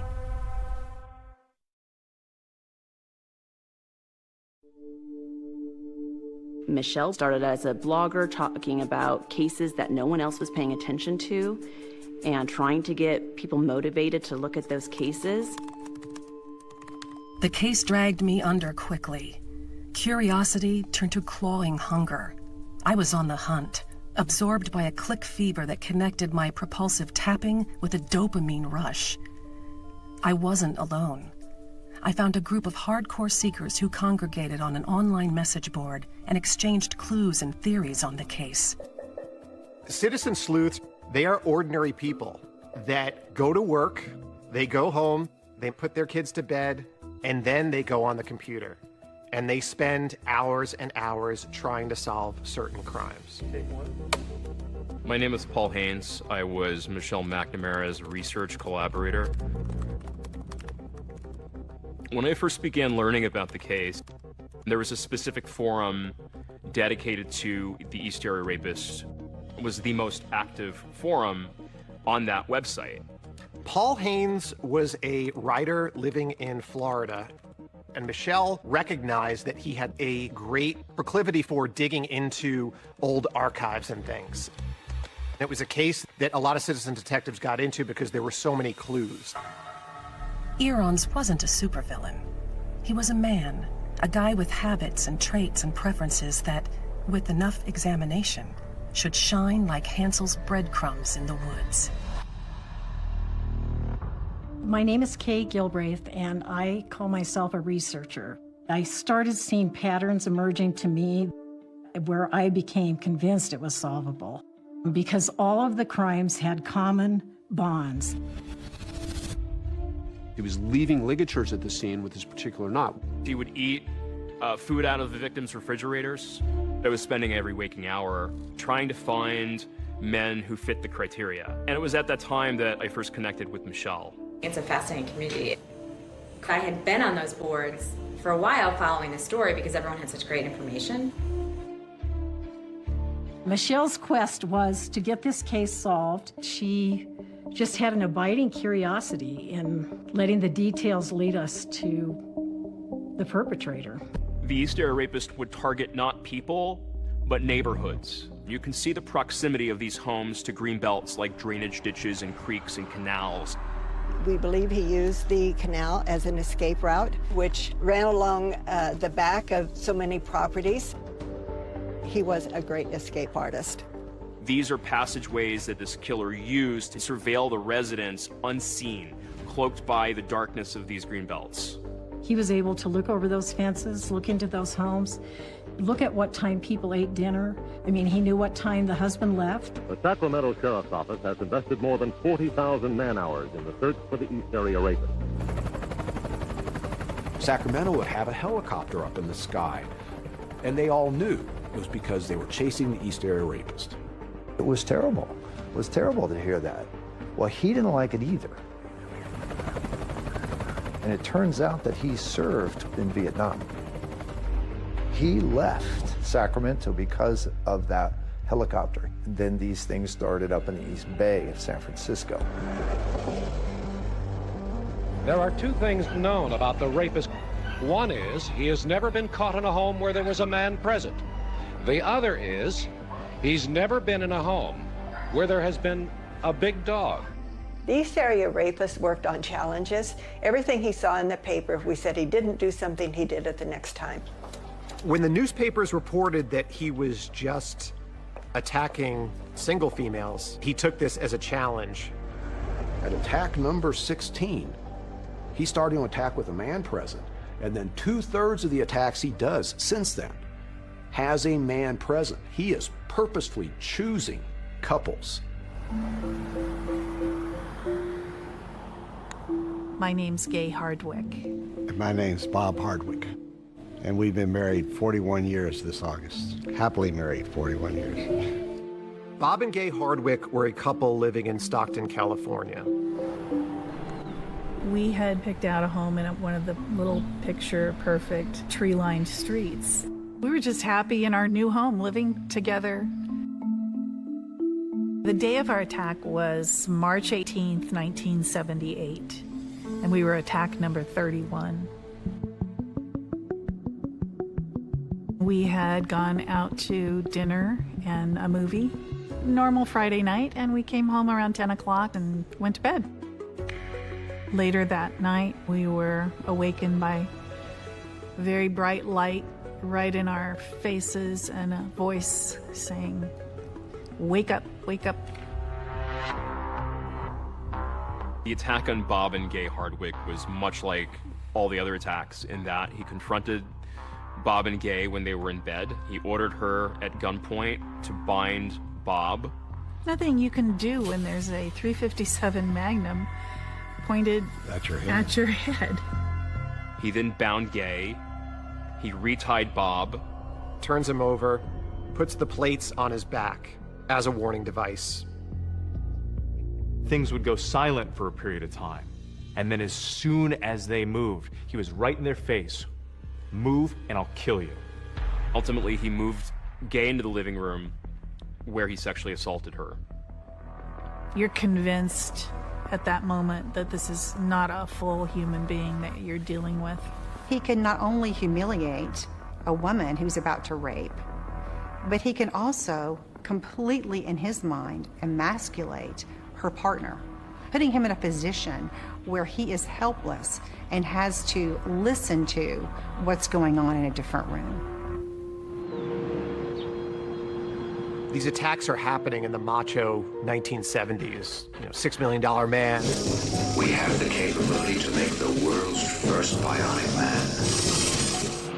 Oh, talk to me, good buddy. And Burt Reynolds, these are the icons. And the men were not looked at as victims. They were looked at as just being weak for not being able to protect their wives and their girlfriends. I never talked to anybody about it over the years. I just wanted to put it out of my mind, It was, we're going to get through this. We're going to get back to normal. And you don't ever really make it to normal. It was tough, but I loved her, and I said we're going to get through it. Our home never felt the same again.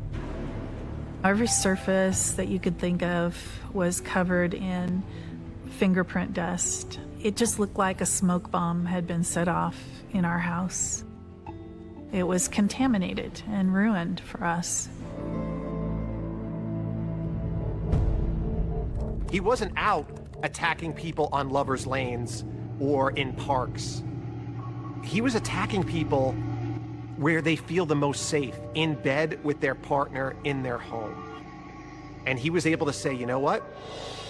I have so much power, I can take all of that security away and devastate your life. Why couldn't they catch him? Somehow, he was always one step ahead of law enforcement. And they wondered, could he be one of us?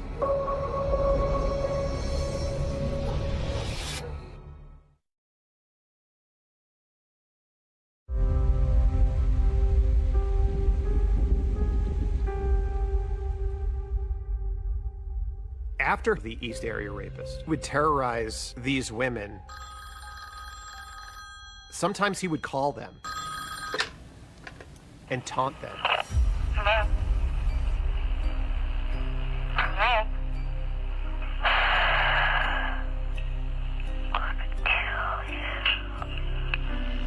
This rapist did not stop with just the assault of that night.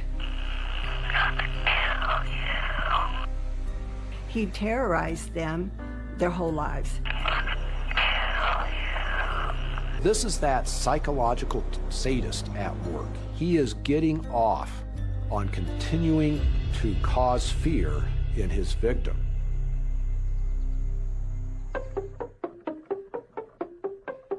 I'm Michelle McNamara of TrueCrimeDiary.com. Larry Crompton is a retired lieutenant for the Contra Costa Sheriff's Department. He worked on the rapist task force in the 70s. How optimistic are you that he may be caught one day? Very, very optimistic. I had worked many crimes while I was on the department, but none of them were really like this. I knew what these people went through, and I knew what the family was going through. I couldn't let it go. And for many years, it was me. What did I miss? What did I do wrong? Why didn't I catch him? Helicopters, roadblocks, citizen patrols taking down plate numbers, hypnotists, psychics, nothing. You were a scent and shoe impressions. Bloodhounds and detectives tracked both. They led away. They led nowhere.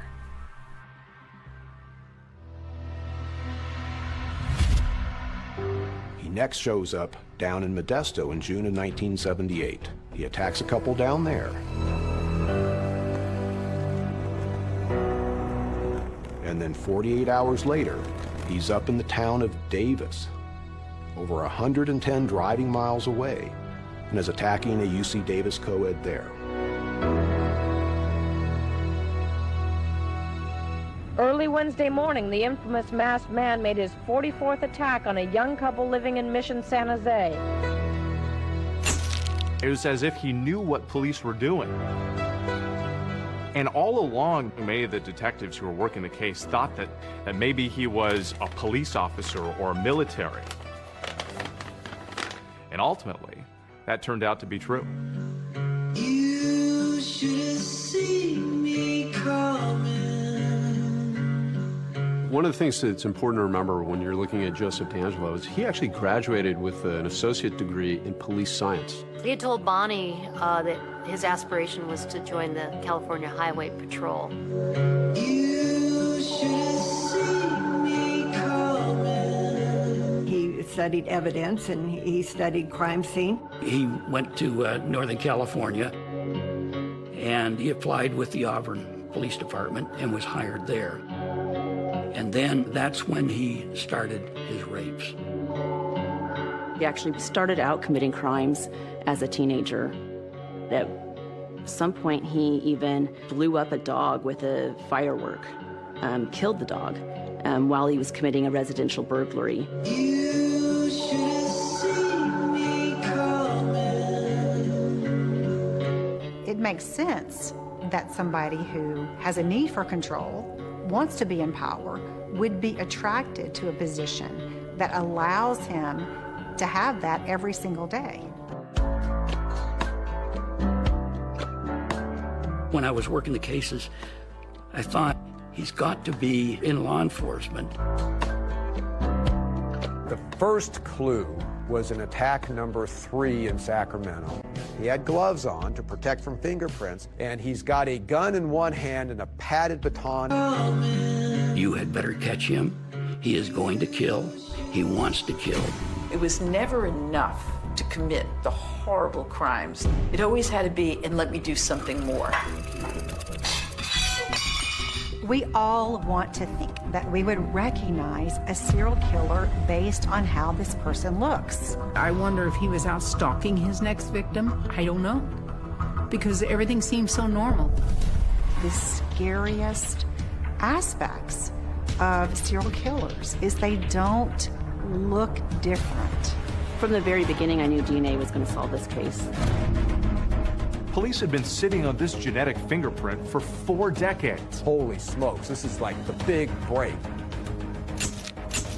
He's been living there under everybody's noses. This is the Golden State Killer? I just want to tell you, buddy, to rot in hell.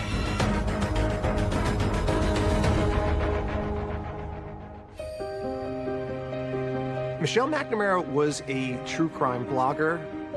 She was a citizen detective and a true crime writer. She was talking to her publisher about writing a book that didn't have an ending. My interest in crime has personal roots. The unsolved murder of a neighbor when I was 14 sparked a fascination with cold cases. What gripped me was the specter of that question mark where the killer's face should be. I need to see his face. He loses his power when we know his face. When I'm puzzling over the details of an unsolved crime, I'm like a rat in a maze given a task. The world narrows, the search propels. I felt in the truest sense of the word gripped. I had a murder habit and it was bad. I would feed it for the rest of my life.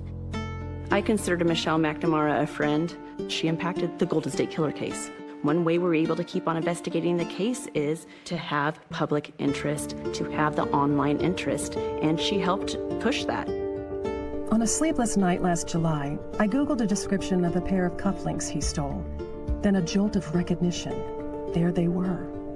I bought them immediately. The best thing to do, I knew, was to turn the cufflinks over to an authority on the killer. As soon as I saw those cufflinks, I thought, this is pretty astonishing. I photographed those and sent those to surviving victims because it was potentially a very good lead in the case. Unfortunately, the cufflinks didn't pan out. The victims looked at them and they weren't the cufflinks that were stolen. And she was devastated. I don't know if Michelle was convinced she could solve the case, but I believe that she was convinced she could make a difference and that she wanted to do it for the victims.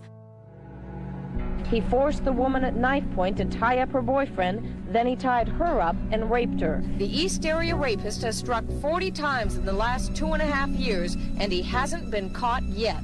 He started inflicting real physical pain on the victims, like punching, giving black eyes. One of the most sadistic things I think that he would do would be to say to them, I'm going to cut off a piece of your wife and bring it back to you. We knew that he was becoming more and more angry. As fear in the community intensified, Detective Carol Daly held regular public forums. One thing I want to emphasize, ladies, is for you not to be polite. If you are going to defend yourself, you injure him enough to incapacitate him in any way that you can. I started working with these cases, and I thought, if I can talk to one of the people that deal with these rapists, maybe I can get into the head of what I'm looking for. Vacaville Medical Center is where they have rapists that have been convicted. The men were asked what they thought was motivating the East Area rapists. The mere fact that he ties his victims up has to have him completely submissive. You can sense the conquest he had. You're not what you think you are, and you won't accept it, so you strike out to prove to them that you are, but in reality you aren't. And until you face that, you're going to keep on going and going. If I'm willing to kill you, the first move you make, you're going to be dead. The doctor told me, you had better catch him. He is going to kill. He wants to kill. He first becomes a burglar, and then he progresses to sexual assault, and then proceeds to escalate to murder. The East Area rapist disappeared from Northern California in July of 1979. He showed up in Santa Barbara in October of '79, and shortly thereafter, he starts killing.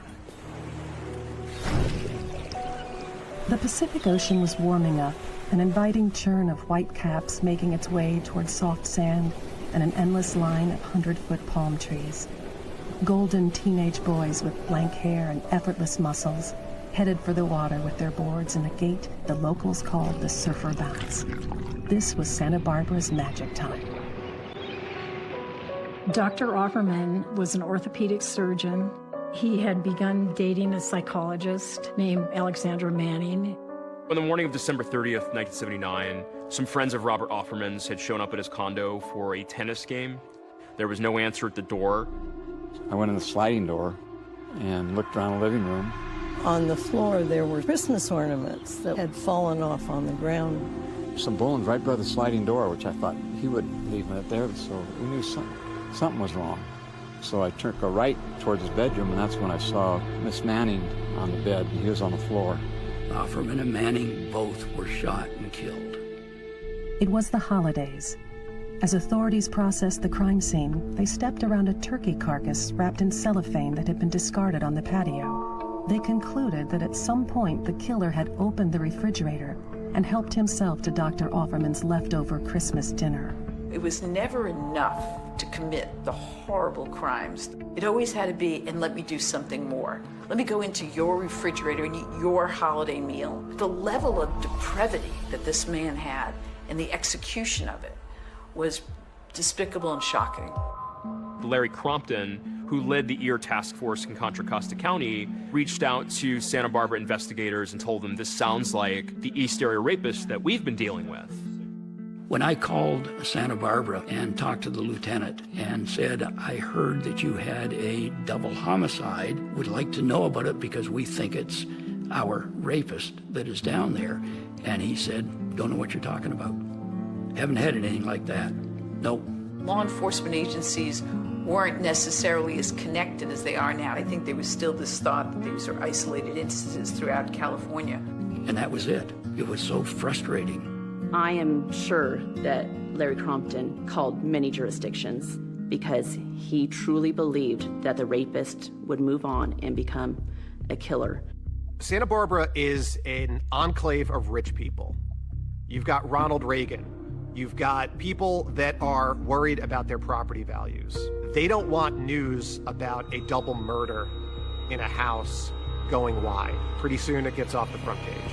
He gets a taste for not only murdering people, but murdering them after these prolonged, terrifying times in their homes. In 1979, a new and terrifying chapter. He starts a killing spree. 2 double murders in Galita, the 1 double murder in Ventura, the murder in Irvine, and the double murder in Dana Point. The rampage of violence was brutal and unstoppable. 4 horrible murders within a 6-block radius in a suburban middle-class neighborhood. We knew it was the same person, but we couldn't prove it. Profilers of that day said, I know of no one who does what this offender does.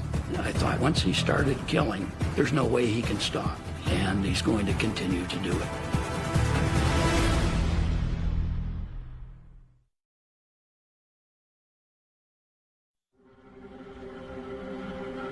Most violent criminals smash through life like human sledgehammers. They're caught easily, but every so often a blue moon surfaces. A snow leopard slinks by.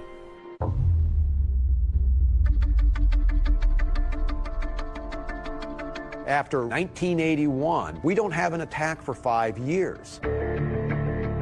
Well, I think people slow down in life. You don't have that sort of energy to be prowling. Like, you literally can't be out at 3 a.m. like running across roofs because you're not 18 anymore.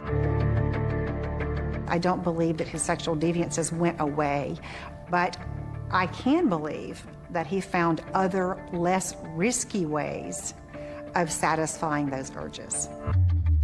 Could he have moved out of the state, out of the country? Could he have died, got medicated? I mean, I don't know.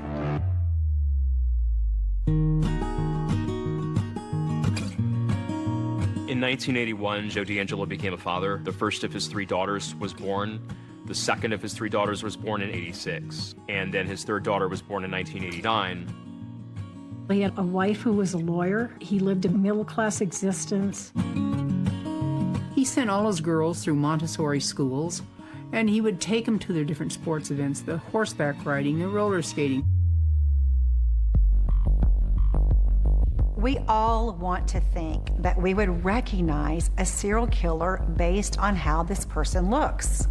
And yet, so often, this is somebody who's living in the community, who knows his neighbors, and I think that is one of the scariest aspects of serial killers, is they don't look different from other people.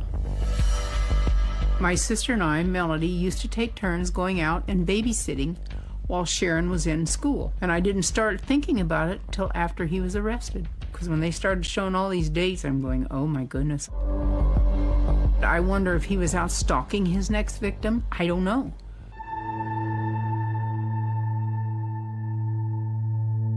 It's been 5 years with no more rapes or murders by Joseph DeAngelo. For some reason, he runs across beautiful 18-year-old 𝐄𝐏𝐿 𝐄𝐏 and can't help himself and kills her. 𝐄𝐏𝐿 was kind of a shy girl. She was very pretty, very popular. The brief life of 𝐄𝐏𝐿 𝐄𝐏 was no less tragic than her death. Her biological father was long out of the picture. Her parents had gone to a cruise with her 6-year-old brother, and she was staying at the residence alone. And for the first time, left my daughter alone, because that was another thing that I never did, because I was worried that if I was gone, that something might happen. 𝐄𝐏𝐿 𝐄𝐏 had had a friend over to the house and heard noises in the backyard. They got up to inspect that, saw nothing. And sometime that night, 𝐄𝐏𝐿 was confronted by an intruder. She was raped, and then she was bludgeoned to death. And I got that telephone call that every mother and any family member is just devastated by. The 𝐄𝐏𝐿 case just felt like such an outlier because he had decided to go after couples, and then he had stopped for a really long time, and then he attacks 𝐄𝐏𝐿. And then that seemingly is his last attack. Some think you died or went to prison. Not me. I think you bailed when the world began to change.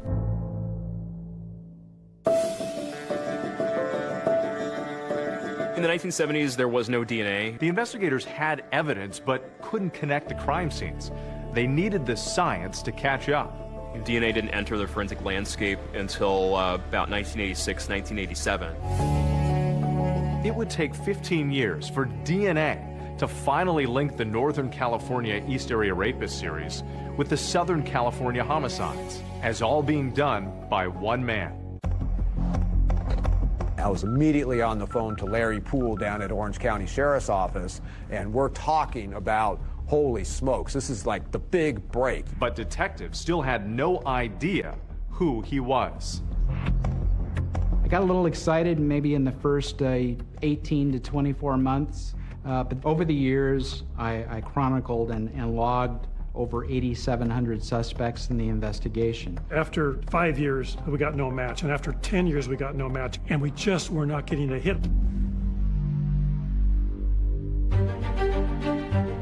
When people have asked whether it worries me that the killer may still be out there, I wave dismissively, pointing out that he'd be much older now. He can't hurt me, I say, not realizing that in every sleepless hour, in every minute spent hunting him and not cuddling my daughter, he already has.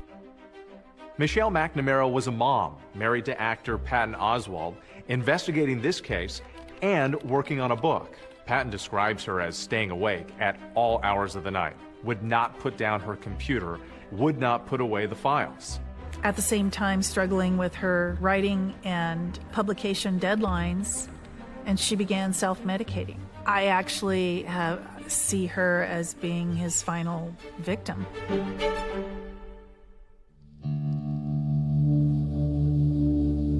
I got an email from a friend of Michelle's, and he told me that Michelle had passed away that morning. I think I went completely numb. I eventually learned that she had fallen asleep and didn't get up.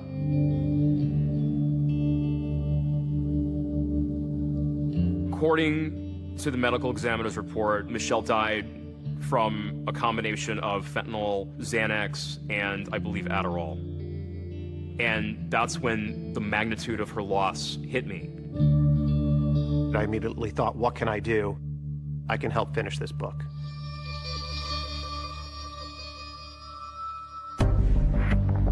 When Michelle passed, we decided at the end of the book, what are the strings that she left us to get us out of this maze? It was genetic genealogy. From the very beginning, I knew DNA was going to solve this case.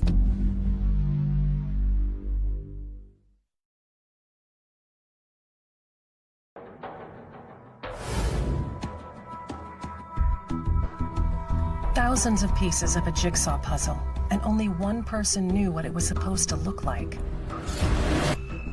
That one person wasn't Michelle. It was the killer himself. It has now been 40 years that one of the most prolific serial killers in American history has managed to elude police. The man known as the Golden State Killer has been linked to 50 rapes and 13 murders. Police are frustrated and running out of leads. I have no path to go on this investigation. None of the tips coming in are anything that I'm excited about, so I'm floundering. When Michelle passed and me and Paul were working on the book, we talk about what are the strings that she left us to get us out of this maze. And it was genetic genealogy. Forensic genealogy was something that Michelle was excited about, and that seemed like the most viable, direct pathway to this offender's identity. Hi, and welcome to 23andMe. Companies like Ancestry.com and 23andMe had already been using genetic genealogy for years, allowing millions of customers to spit into a tube and use their DNA to discover family roots and long-lost relatives. Ancestry.com searches the world's largest online family history research. As a growing number, particular of adoptees, are realizing these sites that are really created for learning about family history can help me start to figure out who I'm biologically related to. To help people to find their biological mothers, to find their biological fathers. How are you? To find siblings, to find cousins. It wasn't too long for people to realize, wait a minute, What if we use the DNA of criminals to try and identify their second cousins or third cousins and try to narrow it down from there? I start learning how this technology could be used. We become blown away at the power of it. And then we recognize this is the way we need to go. But then there was a concern as to whether we had enough DNA. I had consumed all the East Area Rapist DNA, doing all the testing I had done over the years. And he found a pristine DNA sample going back to the 1980 murder of Lyman and Charlene Smith in Ventura County. A second sexual assault kit in the coroner's office that had never been opened. To my knowledge, there are no other medical examiners who make duplicate rape kits. In March of 1980, Lyman and Charlene Smith were found bludgeoned to death in their bed.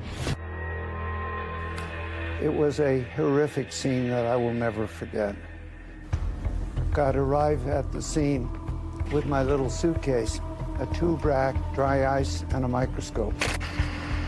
I always made duplicate kits, and both kits were identical. That turned out to be a gold mine for us because that second kit had sat in the coroner's possession for 38 years untouched. And so the swabs collected from Charlene Smith's body were pristine. Police had been sitting on this genetic fingerprint for 4 decades, waiting for the science to catch up. Genetic genealogy had only been used to solve a criminal case once before by a woman named Barbara Ray Venter. I've always liked puzzles. I used to love playing Clue when I was a kid. What I've discovered is that law enforcement are pretty big gossips. And so they were all sort of talking amongst each other. And apparently Paul was talking to the detective on the other case. And I was like, how did you do that? I called Barbara up and I explained, I'm working a case. It's an old case. I don't tell her what case it is, but could this be done to identify this unknown offender? So Paul Holes was able to take that DNA and convert it into a DNA profile, which is basically a number.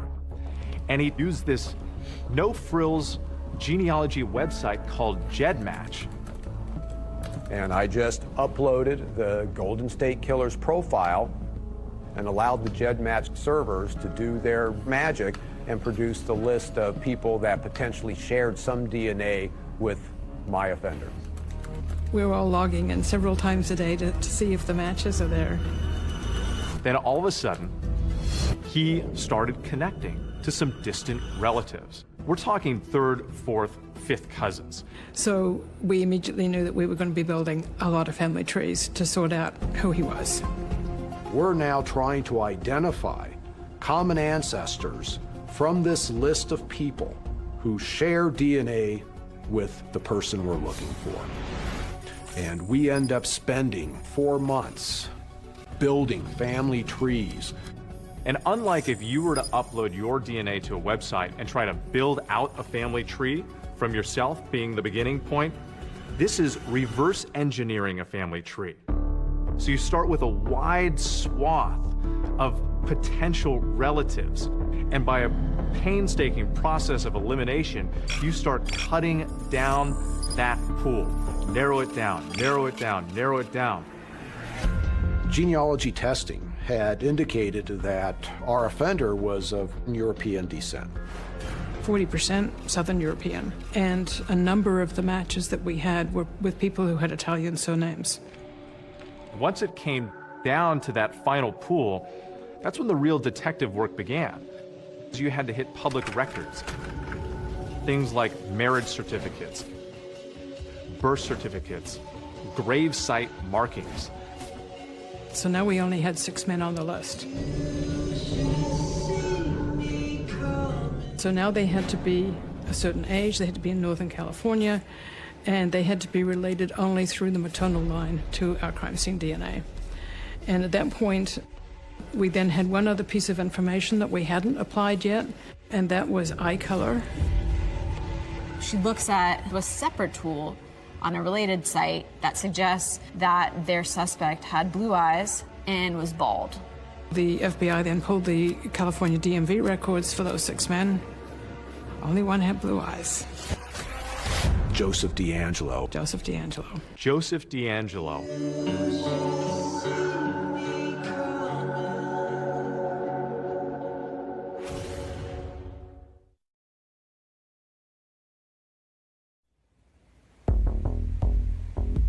After 4 decades and countless hours of detective work, it's an emerging technology, genetic genealogy, that finally gives investigators their strongest lead yet, a name.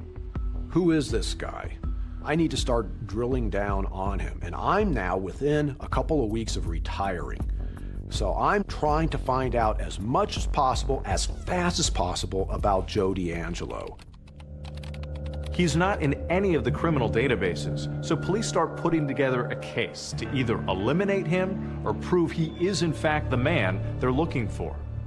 Physically, he was within the specs of what we were expecting for the Golden State Killer. Born in 1945, a little bit on the older side, but most certainly within that 1940 to 1960 range. Investigators started zeroing in on Joseph DeAngelo, and they started digging up things about his past. He goes into the Navy. We know he is stationed in San Diego. We know that he spent some time overseas. Joe DeAngelo returned to Sacramento, began working with the Auburn Police Department. He had a nickname on the department. It was Junk Food Joey. He would always have a Coke in his hand, a bag of chips, a candy bar. He really violated people's space all the time. Get kind of close to your face and always be touching you. He had been fired from Auburn Police back in 1979. He had been observed shoplifting a can of dog repellent and a hammer from a Citrus Heights drugstore. He was accosted by the clerk. He was subsequently arrested. Auburn Police Chief Nick Willick had to fire DeAngelo at the time. And the chief said when Joe was put on administrative leave, he had threatened to kill me. I immediately remembered back my daughter, you know, being afraid. A short time after he had been fired, she said, there was someone looking in my bedroom window with a flashlight. Chief said he got up and ran outside. That man was gone, but there were shoe impressions all around the perimeter of his house. But there's another huge piece of the puzzle they had been investigating in relation to possible suspects, and that piece also seemingly falls into place in DeAngelo's story, Bonnie. There's a newspaper clip from an Auburn journal about the engagement, and there's this picture of a young brunette. She's 18 years old. Announcing his engagement in 1970 to a woman named Bonnie Colwell. Remember, Bonnie was one of DeAngelo's early girlfriends who broke off their engagement. So suddenly, Detective Holes and others were like, wait a minute, could this be Bonnie that we remember following early on in the case? And of course, Bonnie was significant due to the victim in attack number 36. While the East Area Rapist is literally raping that victim, he is crying and he's saying, I hate you, Bonnie, I hate you, Bonnie, over and over. I'm now within days of retiring. It's like, okay, I've got to go boots on the ground on this DeAngelo. More and more things connect and click. You know, right place, right time. Let's go see if this is the guy. I'm now my second to last day at work, and I go, I have to go see this guy, where he's living. And I park on the curb directly opposite from DeAngelo's house. There's a car in the driveway. I'm pretty sure he's home. And I'm sitting there, and I'm wondering, what's the likelihood, really, that this is the Golden State Killer? A day before his retirement, Paul Holes literally has the suspect in his crosshairs. It's been a 24-year hunt, but he uses restraint and turns in his badge the next day. It was a tough decision to drive away from that house that day. I was upset. I was like, you know, I didn't solve this case before I retired. The the Sacramento Sheriff's Office picks up where Paul Holes left off. And so what they have to do next is conduct surveillance on Joseph DeAngelo. And what they're waiting for is an opportunity to collect his DNA. And they secretly follow him to a shopping plaza. But Joseph was not smoking, he was not spitting out gum. So what they had to work with was he had a car, they swabbed the door handle. And that gave them something that's called touch DNA. They were able to pick up an initial DNA sample and some fingerprints from his car door. I'm sitting in a Chinese restaurant in Colorado Springs, and my cell phone rings, and it's Lieutenant Kirk Campbell from Sacramento DA's office. You can absolutely not tell anybody about this. And at that moment I go, okay. And he says, the lab is excited about this. It's mixed with DNA from other people, but it looks like it might be a close match. But the Sacramento DA was saying, we want a cleaner sample. So they stake out his house, wait for him to put out the trash. He puts his trash out on the curb. They get a guy that comes and collects the trash. They sneak over and pull tissue out of the trash bin and take that back to the lab. And one of the items out of the trash had a single source male DNA profile that matched 100% the Golden State Killer's DNA profile.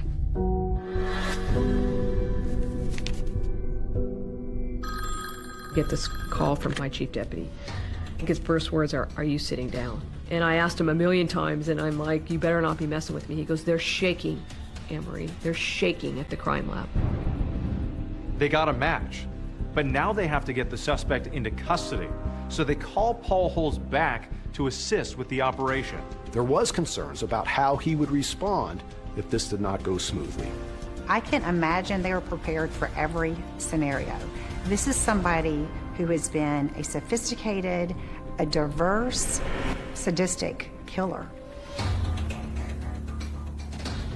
A law enforcement team now gathers outside DeAngelo's home for the takedown. He and his wife have been separated for decades, and he's living with his daughter and granddaughter. The hope was to get him away from his house in order to be able to do it safely. So at a certain point, DeAngelo's over off to the side of his house. It looks like a prime spot. And then we just hear over the radio, go.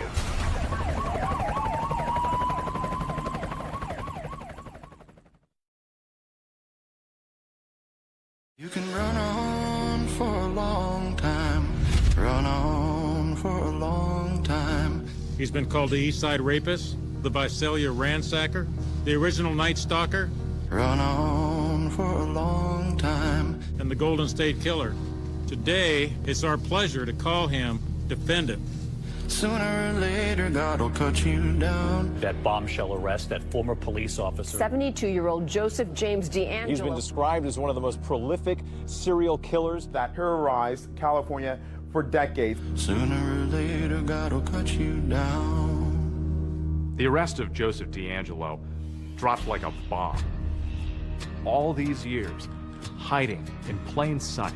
Oh my God, he's living in Sacramento? He's been living there under everybody's noses for all this time? It was stunning. It's a moment when you realize that 40 years of work by a lot of folks to bring some answers to some family members was becoming real. It's just unbelievable. After all these years, they got him. I feel I reverted right back. That part that I was so successful at tucking away in my brain, that door opened. I was shaking. It was hard to process. I know after I got the call, the tears welled up. Thousands of nightmares and thousands of sleepless nights have come to a rest. It was just something that was on my mind for all those years. Want him caught before I die. We could finally put a face and a name to this masked individual that was terrorizing all these communities back in the 70s and 80s.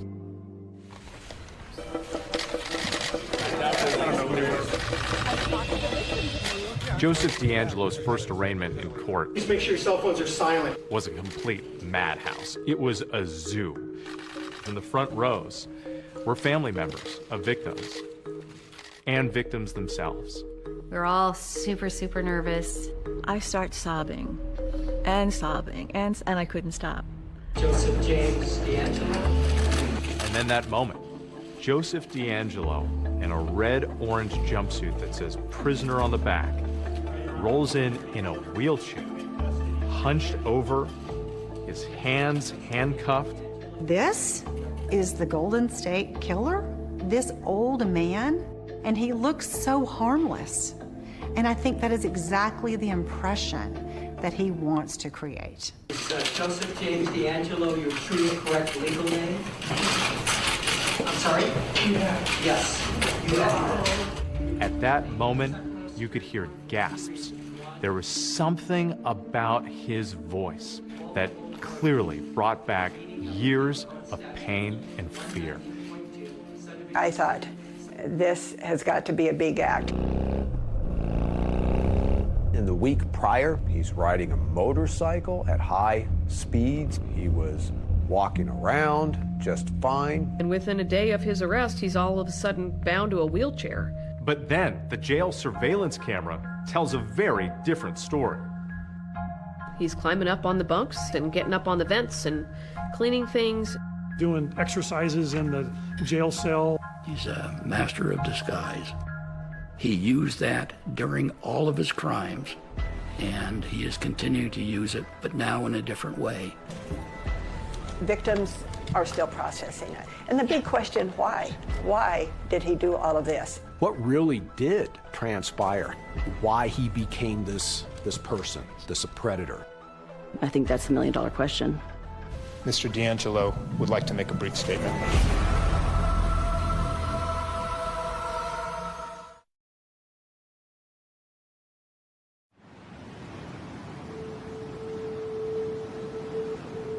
I'd like to get into his mind to talk to him and find out what brought him up to where he was. There is no recipe for a serial killer. We can see all of these markers or all of these risk factors along the way. We have a physically abusive dad. And a relative reveals a bombshell in that HBO docuseries I'll Be Gone in the Dark, detailing how Joseph 𝐄𝐏𝐻𝐒, at the age of 9 or 10, allegedly witnessed his younger sister being sexually assaulted. She was 7 years old. The very thing that happened to my mother is the very thing that my uncle went and did to other women. How sickening is that? It would be so easy for us as forensic psychologists if we could kind of go, a person is abused, and therefore they become this kind of offender. The vast majority of people don't turn into serial rapists and serial killers. So it's hard to feel this sympathy for these offenders or to say that this event made him do it. Bonnie certainly is not responsible for 𝐄𝐏𝐻𝐒's actions, and the breakup did not cause those actions.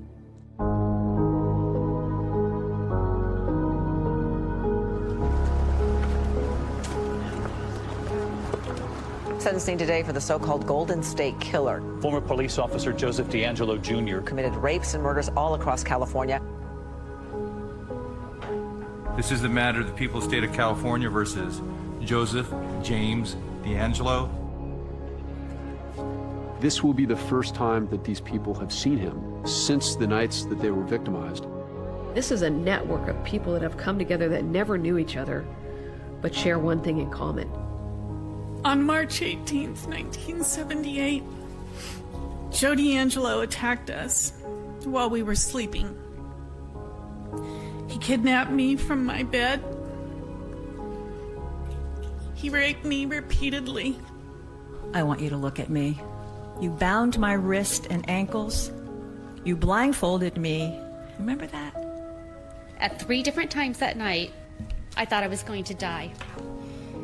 No 13-year-old should have to find out what a rape kit is. My family couldn't hide the agony in their faces. What matters is that you will spend the rest of your life in prison, and I survived. that just want to tell you, buddy, to rot in hell.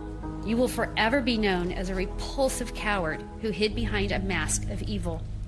The devil can keep you company in your prison cell as he gnaws away at whatever soul you have left.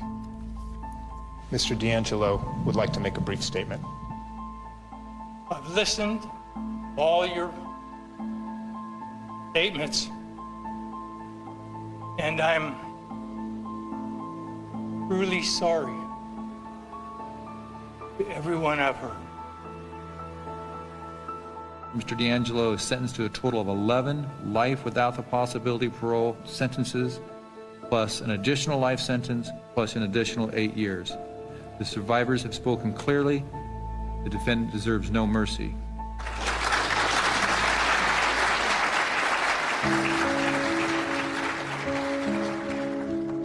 In the end, we may have lost a battle one night, but we've won the war of life. We're nearing the end of a very long journey here. It shows that justice doesn't have a time limit. You can still find answers decades and decades later if you're willing to do the work. Inside Michelle's computer, she had a letter, and it was her writing directly to the Golden State Killer. One day soon, you'll hear footsteps coming up your front walk. This is how it ends for you. You'll be silent forever, and I'll be gone in the dark. You threatened a victim once.